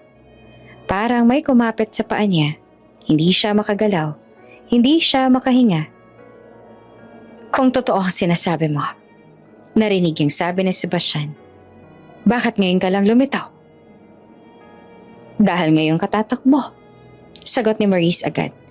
At ngayon ka vulnerable. Tumahimik si Sebastian. Anong gusto mo? Tumayo si Maurice at lumapit sa kanya. Kilalanin mo ang anak natin. O, haharapin mo ang press. Parang may kutsilyong bumaon sa dibdib ni Liora. Anak, press, iskandalo. Parang pamilyar ang mga salitang yon. Parang hinahabol siya ng parehong bangungot. Ibang anyo nga lamang. Hindi mo pwedeng gawin yan, sabi ni Sebastian na mariing boses. Magagawa ko, sagot ni Maurice. May mga litrato ako, may records, at may media na handang makinig. May ilang segundong katahimikan. Sa labas naramdaman ni Liora na nanginginig ang mga tuhod niya. 7 taong gulang, si Noah ay 6. Halos magkalapit ang edad. Parang may gumulong na tanong sa loob ng ulo niya na ayaw niyang sagutin. Bigyan mo ako ng oras, sabi ni Sebastian sa loob. Kailangan kong mag-verify. May oras ka hanggang bukas, sagot ni Maurice. Pagkatapos nun, lalabas na to. May kalabog na narinig si Liora. Parang may inalapag na envelope. Gusto niyang tumakbo palayo. Gusto niyang magtakip ng tenga pero nakatayo lang siya roon. Para siyang nakapako. May sekretarya ka na pala, dagdag ni Maurice. Biglang binago ang tono. Mukhang masipag. Nanlaki ang mata ni Liora. Alam niya. Trabaho niya yan, sagot na Sebastian na mabilis. Siguraduhin mo hindi siya makikialam, sabi ni Maurice. Ayokong dumagdag pa ang komplikasyon. Narinig ni Liora ang bawat salita. Parang isa-isa silang bumabagsak sa dibdib niya. Hindi na siya naghintay. Tahimik siyang umatras. Dahan-dahan, parang takot na baka marinig ang bawat hakbang. Pagdating niya sa desk niya, kinuha niya ang bag. Hindi niya na inayos sa mga papel. Hindi na niya binuksan ang laptop. Lumabas siya ng opisina nang walang paalam. Sa elevator, doon siya napaupo sa sahig. Hindi siya umiyak agad. Parang wala na siyang mailabas. Parang pagod na ang puso niya para masaktan pa. May anak siya, may isa pang bata. At paano kung totoo? Bukas ang elevator sa ground floor. Tumayo si Liora at naglakad palabas ng building na parang multo. Walang direksyon. Walang pakialam sa paligid. Sa labas, umupo siya sa bangketa at doon na bumigay. Tahimik siyang umiyak. Hawak ang cellphone pero hindi niya alam kung sino ang tatawagan. Sebastian? Don Vicente? O ospital? Lahat ay parang biglang malayo. Sa loob ng gusali, nakaupo si Sebastian mag-isa sa opisina, hawak ang envelope na iniwan ni Maurice. Sa unang pagkakataon, ramdam niyang nawawala ng kontrol. At sa hindi niya alam, ang babaeng pinakaapektado sa lihim na iyon ay wala na sa opisina. Umalis si Laura. Bitbit ang sakit na hindi niya kailanman inasahang maririnig. At ang takot na baka ang lalaking tinulungan niya, ang pagkatiwalaan, ay may anak na hindi niya kayang harapin. Hindi alam ni Laura kung paano siya nakarating sa ospital. Ang alam lang niya ay nasa ICU pa naman siya. Sa parehong upuan, sa parehong amoy ng disinfectant, sa parehong tunog ng makina na nagbibilang ng tibok ng puso ng anak niya. Parang walang nagbago, pero sa loob niya, parang gumuho ang lahat. Tahimik si Noah. May hawak siyang maliit na dinosaur. Ang binili ni Sebastian. Nakatabi iyon sa kama. Para paalala ng mga tanong na ayaw sagutin ni Laura. Ma, mahinang tawag ni Noah. Bahagyang dumilat ang mga mata. Andito lang si Mama. Sagot niya agad. Pilit ngumiti. Hinaplos niya ang noo ng bata. Pero nanginginig ang kamay niya. Ilang minuto ang lumipas bago niya narinig ang yabag sa likod niya. Hindi niya kailangang lumingon para malaman kung sino iyon. Laura? Hindi siya sumagot. Lumapit si Sebastian, humito sa tabi ng kama. Tahimik siya. Walang karaniwang kumpiyansa. Wala ang kontroladong tono. May bakas ang pagod sa mukha niya. At may tanong sa mata. Bakit ka umalis kahapon? Tanong niya na mababa ang boses. Hindi pa rin lumingon si Laura. May kailangan akong ayusin. Hindi ka sumasagot sa tawag. Dagdag niya. Nag-aalala ako. Napatawa si Laura, maikli at basag. Nag-aalala ka? Huminga si Sebastian. Narinig mo? Doon na siya humarap. Oo, sagot niya. Narinig ko lahat. Tumahimik si Sebastian. Ilang segundong lumipas bago siya nagsalita ulit. Hindi totoo ang sinabi ni Maris. Nanlaki ang mata ni Laura. Sigurado ka? Wala akong anak. Sagot ni Sebastian ng mariin. Hindi ako pumatol sa kanya. At kung may batang dinadala siya ngayon, hindi yun akin. 7 taong gulang. Sabi ni Laura na halos pabulong. Halos kaedad ng anak ko. Napatingin si Sebastian kay Noah at saka bumalik kay Laura. Kaya nga kailangan nating linawin. Linawin? Ulit ni Laura. Sa press? Hindi. Sagot niya agad. Sa DNA test. Tahimik ang ICU. Kahit ang makina ay parang humina ang tunog. DNA test? Tanong ni Laura.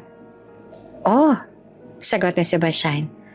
Para patunayan na hindi akin ang anak ni Maris. Napapuntong hininga si Laura. At kung sakaling, hindi. Putol ni Sebastian. Hindi mangyayari yan. Tahimik si Laura. Ang dami niyang gustong sabihin. Pero parang may nakaharang sa lalamunan niya. Ang bigat ng lahat.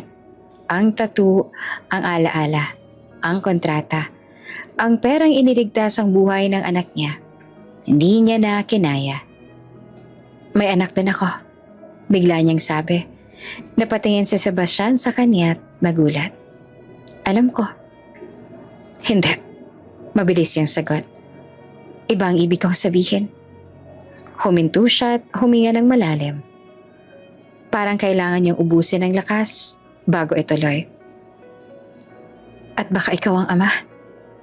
Parang may tumigil na oras. Naniga si Sebastian. Hindi siya nakagalaw. Hindi siya nakapagsalita. Nakatingin lang siya kay Laura na parang sinusubukang intindihin ang bawat salita. Ano? Tanong niya sa wakas na halos pabulong. 7 taon niyang kinimkim ang lihim na yon. 7 taon niya nang sinarado ang pinto ng alaala. At ngayon, kusa niya itong binuksan. 7 taon na nakalipas. Sabi ni Laura na mabagal. Isang gabi, sa beach resort. Wala akong maalala. Pero may tatuang lalaking kasama ko. Hindi niya kailangang tapusin ang pangungusap. Tumingin si Sebastian sa sariling braso. Sa markang matagal niya nang hindi pinapansin. Hindi ko sinasabi na sigurado. Dagdag ni Leora na nanginginig ang boses. Sinasabi ko lang na posible. Lumipas ang ilang segundo. Para kay Sebastian, parang narinig niya ang sarili niyang paghinga. Mabigat, mabilis. Hindi ko maalala. Sabi niya sa huli. Hindi kita maalala. Hindi rin kita maalala. Sagot ni Leora. Pero nandito ang anak ko. Tahimik silang dalawa. Sa pagitan nila, si Noah, isang batang walang kamalay-malay sa bagyong nagbabanggaan sa paligid niya. Kung totoo man ang sinasabi mo, dahan-dahang sabi ni Sebastian, kailangan nating malaman ang katotohanan. Tumango si Leora. Oo. 2 DNA test, sabi ni Sebastian. Isa para sa batang sinasabi ni Maris at isa para kay Noah. Napalunok si Leora. Handa ka ba sa resulta? Tumango si Sebastian kahit halatang hindi. Kailangan.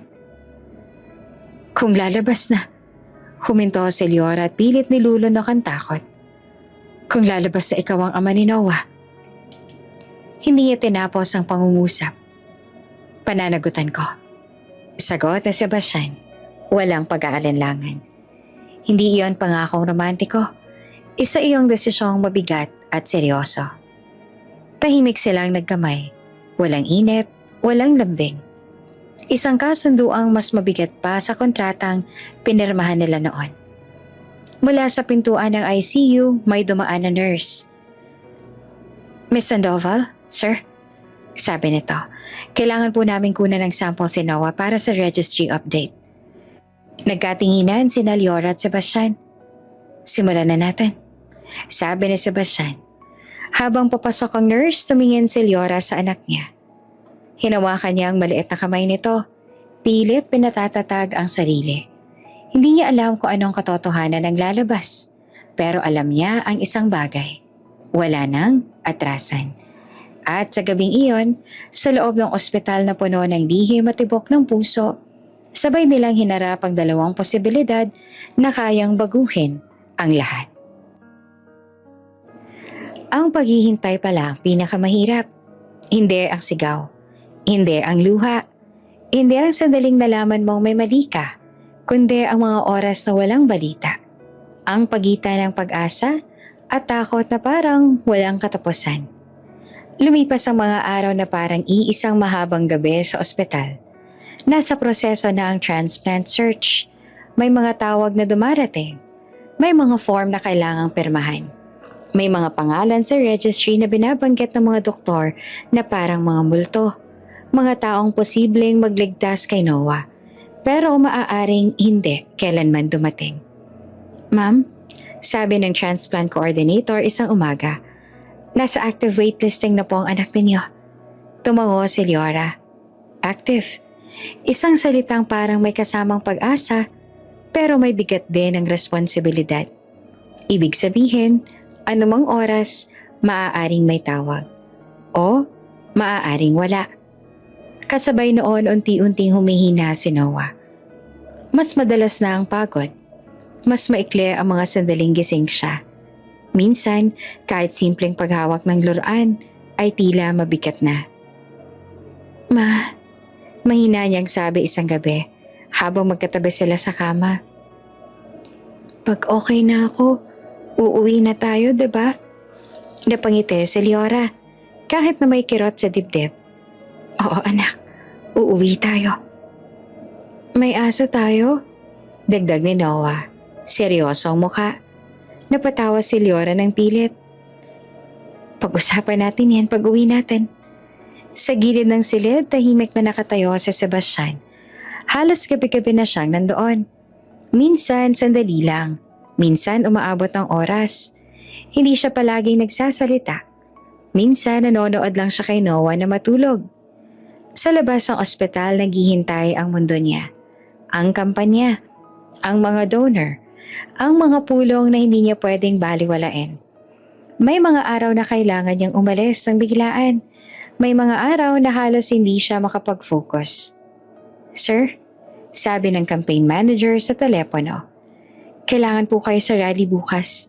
Mainit ang laban. Tumingin sa Sebastian kay Noah na mahimbing na natutulog. Maghahanap ako ng paraan, sagot niya. Minsan nasa rally siya pero ang isip niya ay nasa ICU. Minsan nasa ospital siya pero ang cellphone niya ay puno ng missed calls. Parang hinahati ang katawan niya sa dalawang mundong pareho niyang kailangang harapin. Isang hapon, nadatna ni Sebastian si Noah na gising. Hawak ang dinosaur. Sir Mayor, tawag ng bata na mahina pero masiglang mata. Tingnan mo. Lumapit si Sebastian at umupo sa gilid ng kama. Anong titingnan natin? Lumilipad siya. Sabi ni Noah at inangat ang laruan kahit nanginginig ang kamay. Pag may bagong puso na ako, mas malakas na ako. Napalunok si Sebastian. Oo, sabi niya at pilit na kalmado. Mas malakas ka. Pwede ka bang pumunta sa school ko? Tanong ni Noah bigla. Napatingin si Leora sa kanila. Hindi siya nagsalita. Kapag okay ka na, sagot na Sebastian. Pupunta ako. Ngumiti si Noah, kontento. Sa sandaling iyon may kung anong bumigat sa dibdib ni Sebastian. Isang pakiramdam na hindi niya kayang pangalanan, pero ayaw niya nang takbuhan. Samantala sa loob ni Leora, mas lalo namang lumalalim ang takot. Tuwing gabi, inuulit niya sa isip ang tanong, paano kung tama si Maris? Paano kung mali ako? Paano kung ang lalaking nakatayo sa tabi ng anak ko ngayon ay hindi talaga ang ama niya? At mas masakit pa, paano kung siya nga? May mga sandaling gusto niyang bawiin ang lahat. Ang kontrata, ang pera, ang desisyon. May mga sandaling gusto niyang sabihin kay Sebastian na itigil na nila ang lahat. Pero sa tuwing titingnan niya si Noah, nawawala ang lakas niyang umatras. Isang gabi, nadatnan siya ni Sebastian sa hallway. Mag-isa, hawak ang cellphone. May balita? Tanong niya. Umiling si Leora. Wala pa. Tumahimik sila sandali. Pagkatapos marahan na nagsalita si Sebastian. Kahit anong lumabas, hindi kita pababayaan. Napatingin naman si Leora sa kanya. Bilang ano? Hindi agad sumagot si Sebastian. Bilang taong may pananagutan. Hindi iyon pangako ng pag-ibig. Hindi rin iyon kasiguraduhan. Pero sapat na yon para mapaiyak si Leora. Hindi sa harap niya, kundi pagtalikod niya.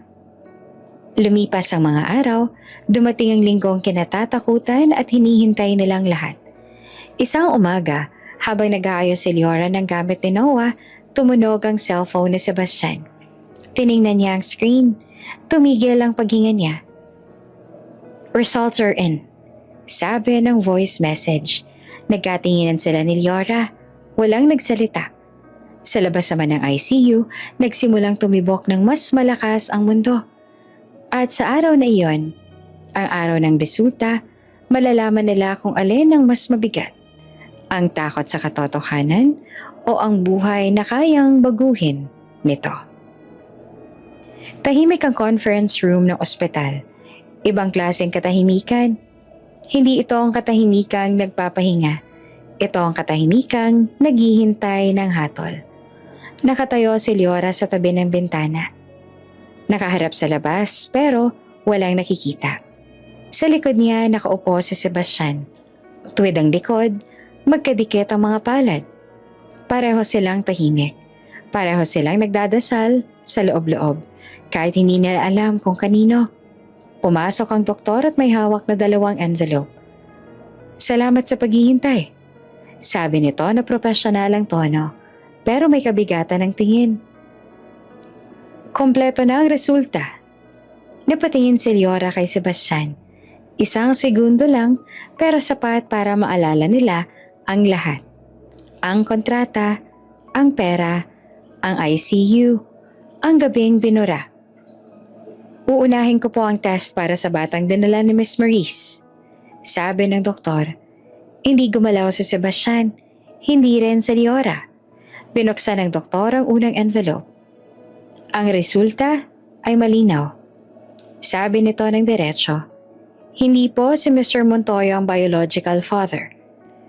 Parang may huminga sa silid, isang kolektibong paghinga na hindi nila napansing pinipigil pala nila. Napapikit si Sebastian. Bahagya. Hindi ngiti ang lumabas sa mukha niya. Parang pagod na ginhawa. Salamat, sabi niya sa mababang boses. Tumango naman ang doktor at kinuha ang ikalawang envelope. Dito na napahawak si Leora. Sa gilid ng mesa, ramdam niya ang panghihina ng tuhod, ang biglang pagbilis ng tibok ng puso. Para naman po kay Noah Sandoval, sabi ng doktor. Tahimik, kahit ang aircon, parang humina ang tunog. Binuksan ng doktor ang envelope. Tumingin siya sa papel at saka muling tumingin sa kanila. Mas mabagal ngayon ang galaw. Ang DNA match ay positive. Sabi nito, Mr. Sebastian Montoya is the biological father. Hindi agad umabot ang mga salita. Parang may ilang segundong nawala sa mundo. Parang pinatay ang tunog, ang ilaw, ang oras. Si Sebastian ang unang gumalaw. Tumayo siya, isang hakbang, dalawang hakbang, tapos suminto. Parang tinamaan sa dibdib. Ako? Tanong niya na halos pabulong. Ako ang ama? Opo, sagot ng doktor ang malinaw. May mataas na certainty. Hindi na niya kinaya. Napaupo si Sebastian sa upuan. Hawak ang ulo. Hindi siya umiyak agad. Parang sinusubukang pigilan ng lahat. Pero unti-unting bumagsak ang balikat niya. At doon na siya napaluha. Tahimik, pero wasak. 7 taon. Bulong niya. 7 taon. Sa kabilang banda, tuluyan na ring bumigay si Leora. Parang pinutol ang tuhod niya. Napaupo siya sa sahig. Yakap ang sarili. Humahagulgol. Hindi ito iyak ng takot. Ito ang iyak ng katotohanang sa wakas ay may pangalan na. Patawad. Paulit-ulit niyang sabi. Hindi niya alam kung kanino. Patawad. Lumuhod si Sebastian sa harap niya. Hawak ang mga balikat niya. Hindi mo kasalanan. Sabi niya sa nanginginig na boses. Hindi mo kasalanan. Nagkatinginan sila. Walang galit. Walang paninisi. May takot pa rin, oo. Pero mas malakas ang malinaw na katotohanan.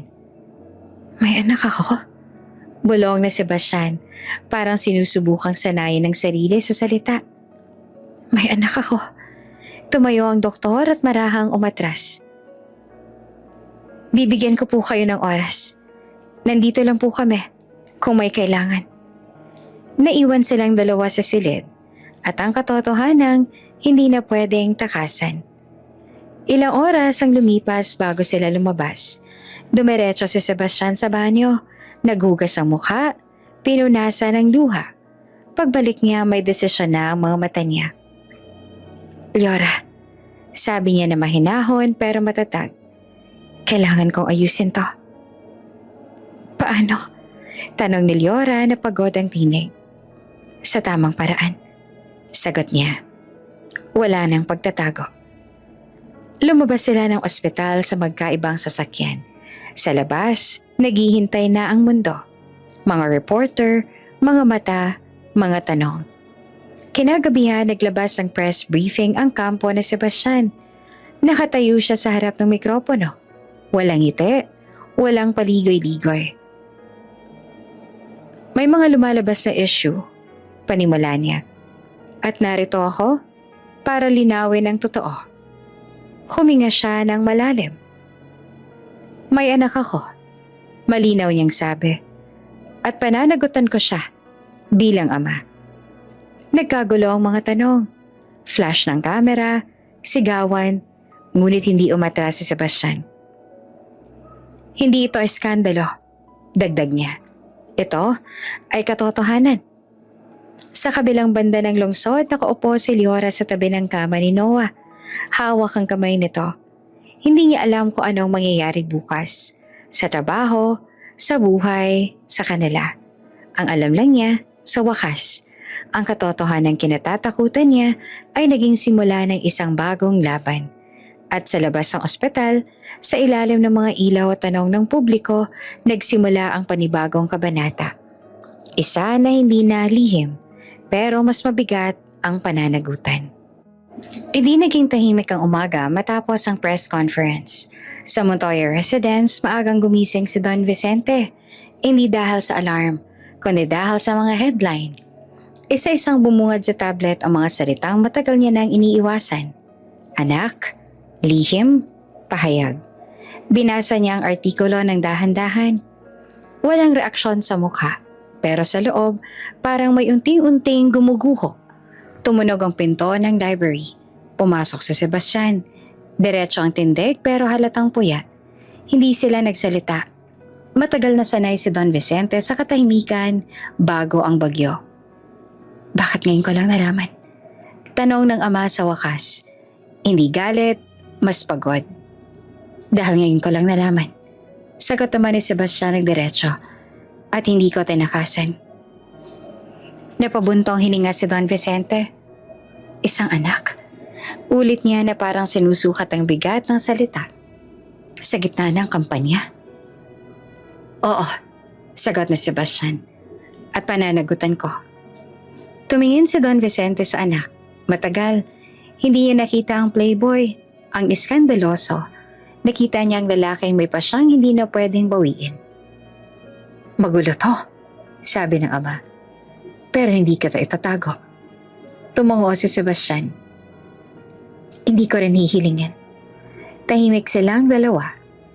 Sa katahimikan yon, unti-unti nagbago ang bigat sa balikat ni Don Vicente. Mula shock, patungo sa pagtanggap. Hindi ito ang planong gusto niya. Pero ito ang katotohanang hindi niya kayang baliwalain. Simulan mo ang tama, sabi niya. Legal? Maayos. Walang kalabuan. Opo, sagot ni Sebastian. At sinimulan nga niya. Kinabukasan, maaga nagtungo si Sebastian sa law office. Walang press, walang anunsyo. Doon niya pinirmahan ang affidavit of acknowledgement. Malinaw, walang kondisyon. Sumunod ang papeles para sa protection order. Privacy ng bata. Seguridad sa ospital. Limitasyon sa media access. Isang trust fund ang agad na itinayo para sa gamutan, edukasyon at kinabukasan ni Noah. Walang palamuti, walang drama, puro gawa. Sa kabilang banda, unti-unti nabubunyag ang katotohanan tungkol kay Maris. Lumabas ang resulta ng DNA, lumabas ang mga inconsistency sa mga dokumentong hawak niya. Isang reporter ang unang nakapansin. Isang record na hindi tugma. Isang petsang mali. Sumunod ang iba. Sa loob ng 2 araw, ang ingay na inumpisahan niya ay bumalik sa kanya. Mas malakas, mas matalim. Fraud ang naging tawag ng headlines. Tinawagan ni Sebastian ng abogado. Ipakita ang katotohanan. Sabi niya, walang pandalait, facts lang. At iyan nga ginawa nila. Tahimik na press release. Malinaw ang ebidensya. Walang paninisi. Walang pananakot. Ang resulta, humupa ang ingay. At tuluyang napunta sa ibang direksyon ang usapan. Sa ospital naramdaman naman ni Leora ang pagbabagong iyon kahit hindi siya tumitingin sa balita. Mas mahigpit ang seguridad. Mas maayos ang daloy. May mga taong dumadating na may malinaw na pakay. Hindi chismis, kundi tulong. Miss Sandoval, sabi ng social worker, kompleto na po ang coverage ng transplant process. Tumango si Leora. Pagod ngunit may pasasalamat. Salamat po. Sa isang sulok ng hallway nakita niya si Sebastian, kausap ang nurse. Seryoso, mahinahon. Hindi siya lumapit agad, parang parehong nag-iingat. Lumapit na siya ng tuluyan. Narinig ko na, sabi niya, tungkol sa trust fund. Tumango si Sebastian. Para kay Noah yon. Salamat. Sagot ni Leora. Hindi niya dinagdagan. Hindi rin siya umatras. Naglakad sila palabas ng ICU, sabay. Tahimik, pero hindi na mabigat gaya ng dati. Hindi ko inaasahan na magiging ganito, sabi ni Sebastian, huminto sa may bintana. Pero hindi ako aalis. Tumingin si Leora sa labas, sa lungsod na parang walang pakialam sa mga nangyayari sa loob. Hindi ko rin inaasahan, sagot niya, at hindi ko alam kung paano haharapin ang susunod. Tumango si Sebastian. Isa-isa. Huminga siya ng malalim. Parang may tanong siyang matagal nang dinadala. At ngayon lang nagkaroon ng lakas ng loob na itanong. Leora, sabi niya na mababa ang boses. May puwang pa ba ako? Napatingin si Leora sa kanya. Hindi galit, hindi rin malumbot. Tapat. Pagod. Isang inang natutong magtayo ng pader para mabuhay. Hindi ko alam. Sagot niya, totoo. Hindi pa.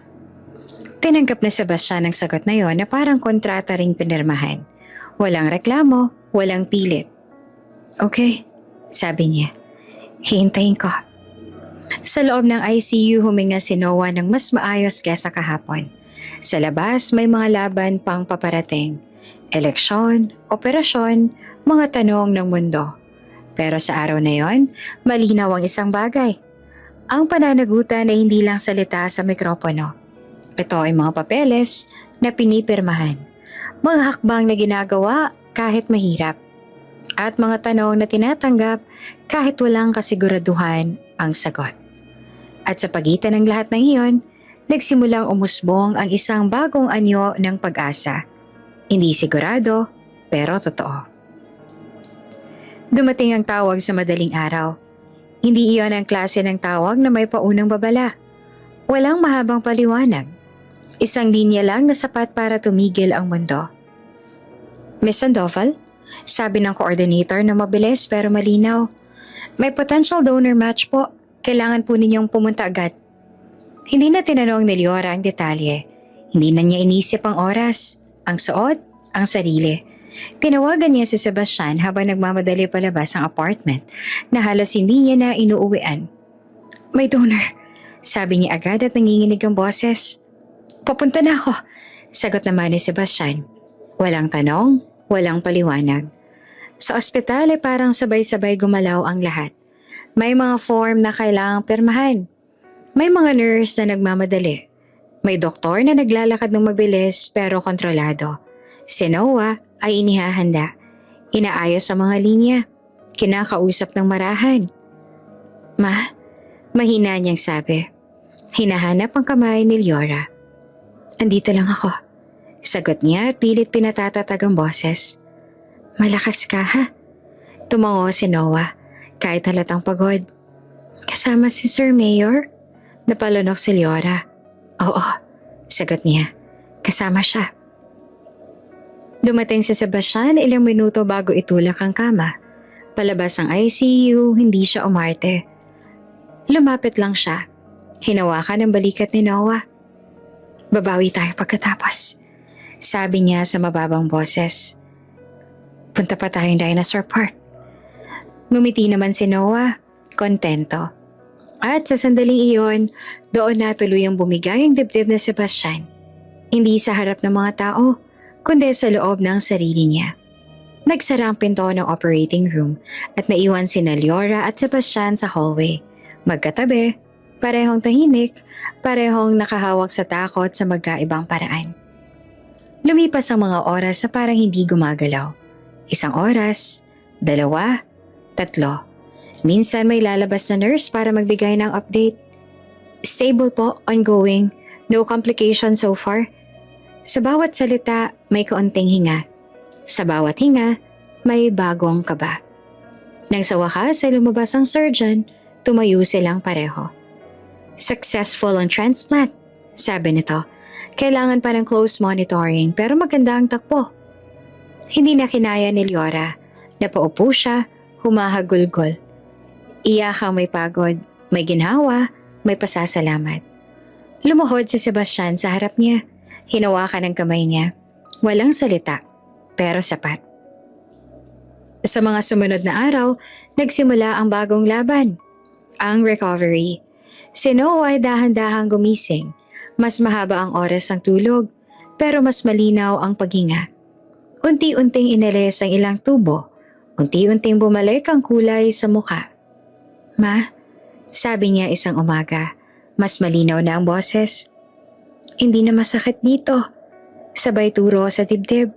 Napangiti si Leora. May luha sa mata. Magaling. Naroon si Sebastian, halos araw-araw siya nagdadala ng prutas, ng libro, ng bagong laruan. Siya nakikinig sa mga paliwanag ng doktor. Nagtatanong tungkol sa meds. Nagtatala ng oras. Sa unang pagkakataon, hindi siya umaasa sa iba para ayusin ang mga detalye. Sir, biro ng isang nurse, parang sanay na kayo ah.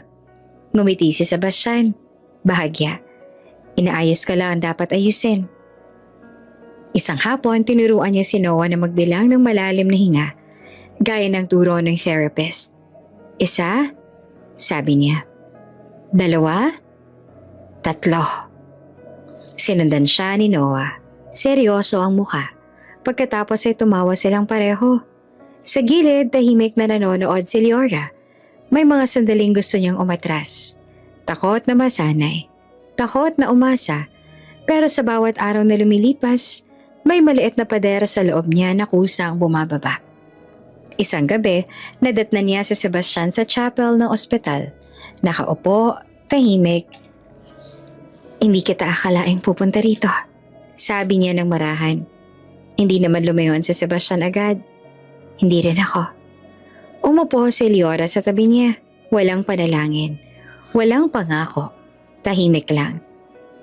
Salamat, sabi niya sa wakas. Hindi mo na kailangang ulitin. Sagot naman ni Sebastian. Andito ako. Pagbalik nila sa ICU, natutulog si Noah. Payapa. Sa monitor, mas maayos ang ritmo.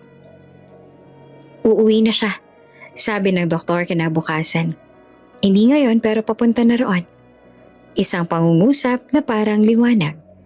Sa paglipas ng linggo, mas dumami ang sandaling magkasama silang 3. May mga tawanan, may mga tahimik na hapunan sa hospital cafeteria. May mga plano na hindi pa sigurado. Pero hindi na rin imposible. Isang hapon, napansin ni Leora na abala si Sebastian sa cellphone. May kausap, mahinang boses, seryoso. Okay? Sabi niya sa kausap. Gawin natin sa tamang oras. Pagbaba niya ng telepono, napatingin siya kay Leora. Parang may lihim na hawak. Ngumiti siya ng bahagya. May inaayos lang ako, sabi niya. Trabaho? Tanong ni Leora. Hindi, sagot niya. Personal. Hindi na nagtanong si Leora, pero may kakaibang kaba sa dibdib niya. Hindi takot, kundi paghihintay.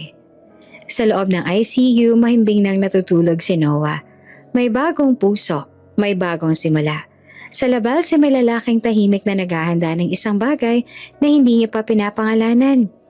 At sa pagitan nila, unti-unting nabubuo ang isang salitang matagal nang iniiwasan. Pamilya. Ngunit bago ito tuluyang banggitin, may isang tanong pang kailangang itanong.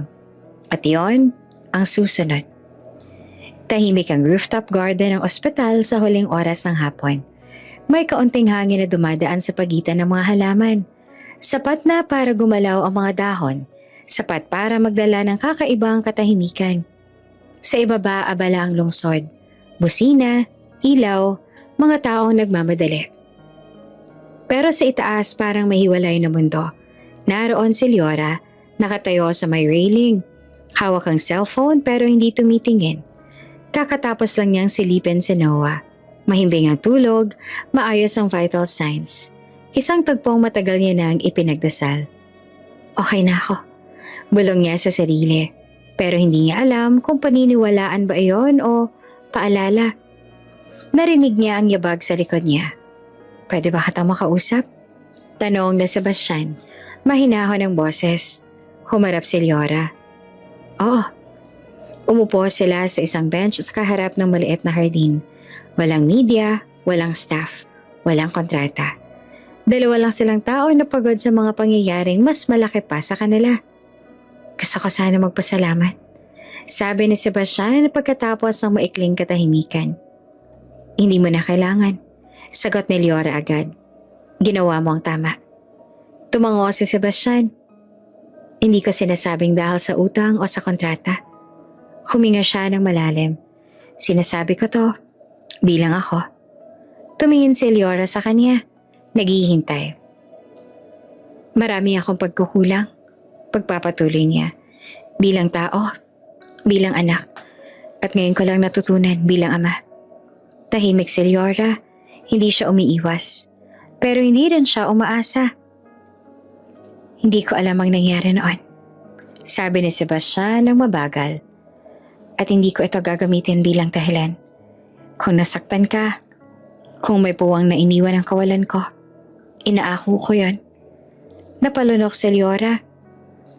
Hindi ko hinahanap ang kapatawaran, sagot niya. Hinahanap ko lang ang katahimikan para sa anak ko. Alam ko, sagot na Sebastian. At iyon ang dahilan kung bakit gusto ko magsalita ngayon, bago pa ako magkamali ulit. Lumapit siya ng kaunti, pero hindi hinawakan si Leora. Hindi kita minahal dahil kailangan. Hindi dahil sa dugo. At lalo hindi dahil sa utang. Tumigil siya sandali, parang sinisiguro ang bawat salita.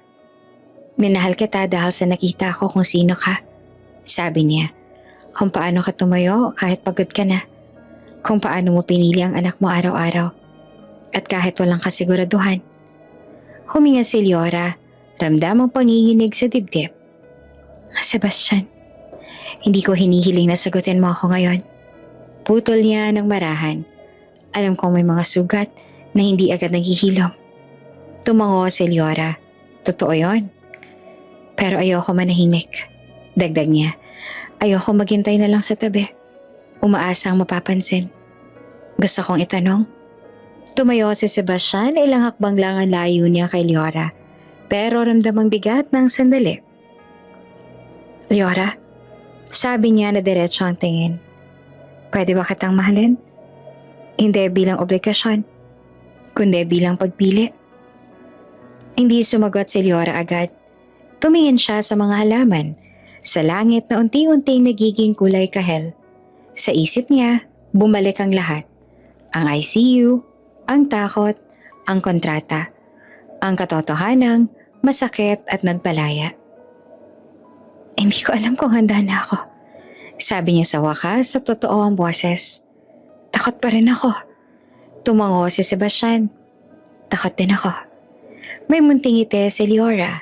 Hindi masaya, pero tapat. Hindi ako sanay na may naghihintay. Matututo ako, sagot na Sebastian, kahit mabagal. Tahimik silang dalawa. Pagkatapos, dahan-dahang lumuhod si Sebastian sa harap niya. Hindi iyon eksena ng palabas. Walang tao, walang kamera. Isang lalaki lang na handang ilagay ang sarili sa mas mababang posisyon. Hindi para manghingi ng awa, kundi para magtanong ng malinaw. Napatigil ang paghinga ni Leora. Hindi to tungkol sa perpekto, sabi ni Sebastian na nakaluhod. Ito ay tungkol sa araw-araw na pipiliin kitang irespeto, kahit na anong sagot mo. Tumingin si Leora sa kanya. Luho ang mata, ang puso'y kumakabog. Sa ibaba patuloy ang mundo. Sa itaas may tanong na kayang baguhin ang lahat. At sa sandaling iyon, habang nakaluhod si Sebastian sa harap niya, alam ni Leora na anuman ang isagot niya, tapos na ang pagtatago. Hindi agad sumagot si Leora. Nakatayo siya sa harap ng Sebastian na nakaluhod. Ang tanong ay hindi lang umiikot sa hangin. Nakaipit ito sa pagitan ng mga alaala, takot at mga pangarap na matagal niyang hindi pinayagang mabuo. Huminga siya ng malalim. Sa isip niya ay bumalik ang lahat. Ang ICU na malamig at puno ng makina. Ang unang gabi ng takot. Ang kontratang pinirmahan niya para mabuhay ang anak niya. Bumalik din ang mga sandaling hindi niya inaasahan. Si Sebastian na tahimik na nagbibilang ng hinga kasama si Noah. Ang kamay nitong maingat na humahawak sa balikat ng anak niya. Ang presensya nitong hindi umalis kahit walang kasiguraduhan. Tumayo ka muna, Sabi ni Leora na mahina pero malinaw. Tumayo si Sebastian agad. Walang tanong, walang pilit. Tingnan mo ako. Dagdag niya. Ginawa naman ni Sebastian. Kung sasagot ako ng oo. Sabi ni Leora. Nanginginig ang boses pero matatag. Hindi iyon na dahil may utang ako sa'yo. Hindi dahil ama ka ng anak ko. At lalong hindi dahil iniligtas mo kami. Tumango si Sebastian. Alam ko. Pipiliin kita. Pagpapatuloy niya. Dahil gusto ko. At dahil handa akong subukan. Kahit takot pa rin ako. May bahagyang luha sa mga mata ni Sebastian. Pero hindi siya umiyak. Ngumiti siya. Isang ngiting walang yabang. Walang panalo. Isang ngiting parang pauwi. Sebastian, sabi ni Leora na huminga ng malalim. Oo. Hindi sumigaw si Sebastian. Hindi rin siya tumalon sa tuwa. Lumapit lang siya at marahang niyakap si Leora. Parang takot siyang baka mabasag ang sandali kapag masyadong mahigpit. Sa gilid ng rooftop may munting yabag. Ma? Napalingon si Leora. Nakatayo si Noah sa pintuan. May kasamang nurse. Suot niya ang maliit na jacket. Medyo payat pa rin. Pero malinaw ang kulay sa mukha. At higit sa lahat, malakas ang tibok ng dibdib niya. Anak! Agad na lumapit si Leora. Bakit ka dito? Ngumiti naman si Noah. Sabi ng nurse, pwede na ako maglakad. Inahanap kita. Tumingin siya kay Sebastian at saka kay Leora. Bakit parang umiiyak kayo? Napatawa si Leora, pinunasan ng luha. Masaya lang kami anak. Lumapit si Sebastian at lumuhod sa harap ni Noah. Hindi bilang kandidatong politiko, hindi bilang lalaking sanay sa kontrol, kundi bilang ama. May tatanungin ako, sabi niya. Nanlaki ang mata ni Noah. Ano po? Pwede ba kitang alagaan araw-araw? Tanong ni Sebastian ng diretso. Hindi lang sa ospital. Hindi lang kapag may sakit. Palagi. Tiningnan ni Noah ang nanay niya. Tumango si Leora. Luha ang mata, nangingiti. Pwede, sagot ni Noah. Basta may dinosaur park. Tumawa si Sebastian, sabay tango. Deal. Makalipas ang ilang araw, dumating ang araw na matagal na lang hinintay. Pwede na po kayong umuwi, sabi ng doktor na nakangiti. May mga gamot, may follow-ups pero maayos na ang lagay ni Noah. Hindi pa pigilan ni Leora ang luha. Hinawakan niya ang kamay ng anak niya at ramdam ang init. Ang buhay, ang tibok na matagal niyang ipinaglaban. Sa labas ng ospital, walang press, walang convoy, walang grand announcement. Tatlo lang sila, magkahawa kamay. Naglakad si Noah sa gitna, bahagyang mabagal pero determinado. Hawak niya ang dinosaur sa isang kamay at ang kamay ng bawat magulang sa kabila. Sa pintuan ng ospital, huminto sila sandali. Tumingin si Leora sa gusali. Isang lugar ng sakit, takot at milagro. Salamat, bulong niya. Hindi niya alam kung kanino. Tumabi si Sebastian sa kanya. Simula pa lang to. Tumango naman si Leora. Alam ko. Habang naglalakad sila palabas, tinamaan ng araw ang mukha ni Noah. Napapikit siya saglit at saka ngumiti. Isang ngiting malaya, magaan at bago. Isang bagong tibok, isang bagong simula. At sa mundo na minsang binuo ng lihim, takot at kontrata, may isang katotohanang nananatili.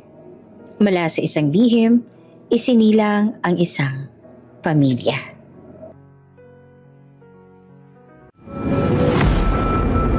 Kung bago ka pa lang sa channel na ito, Ate Jane TV, huwag kalimutang pindutin ang notification bell and subscribe button.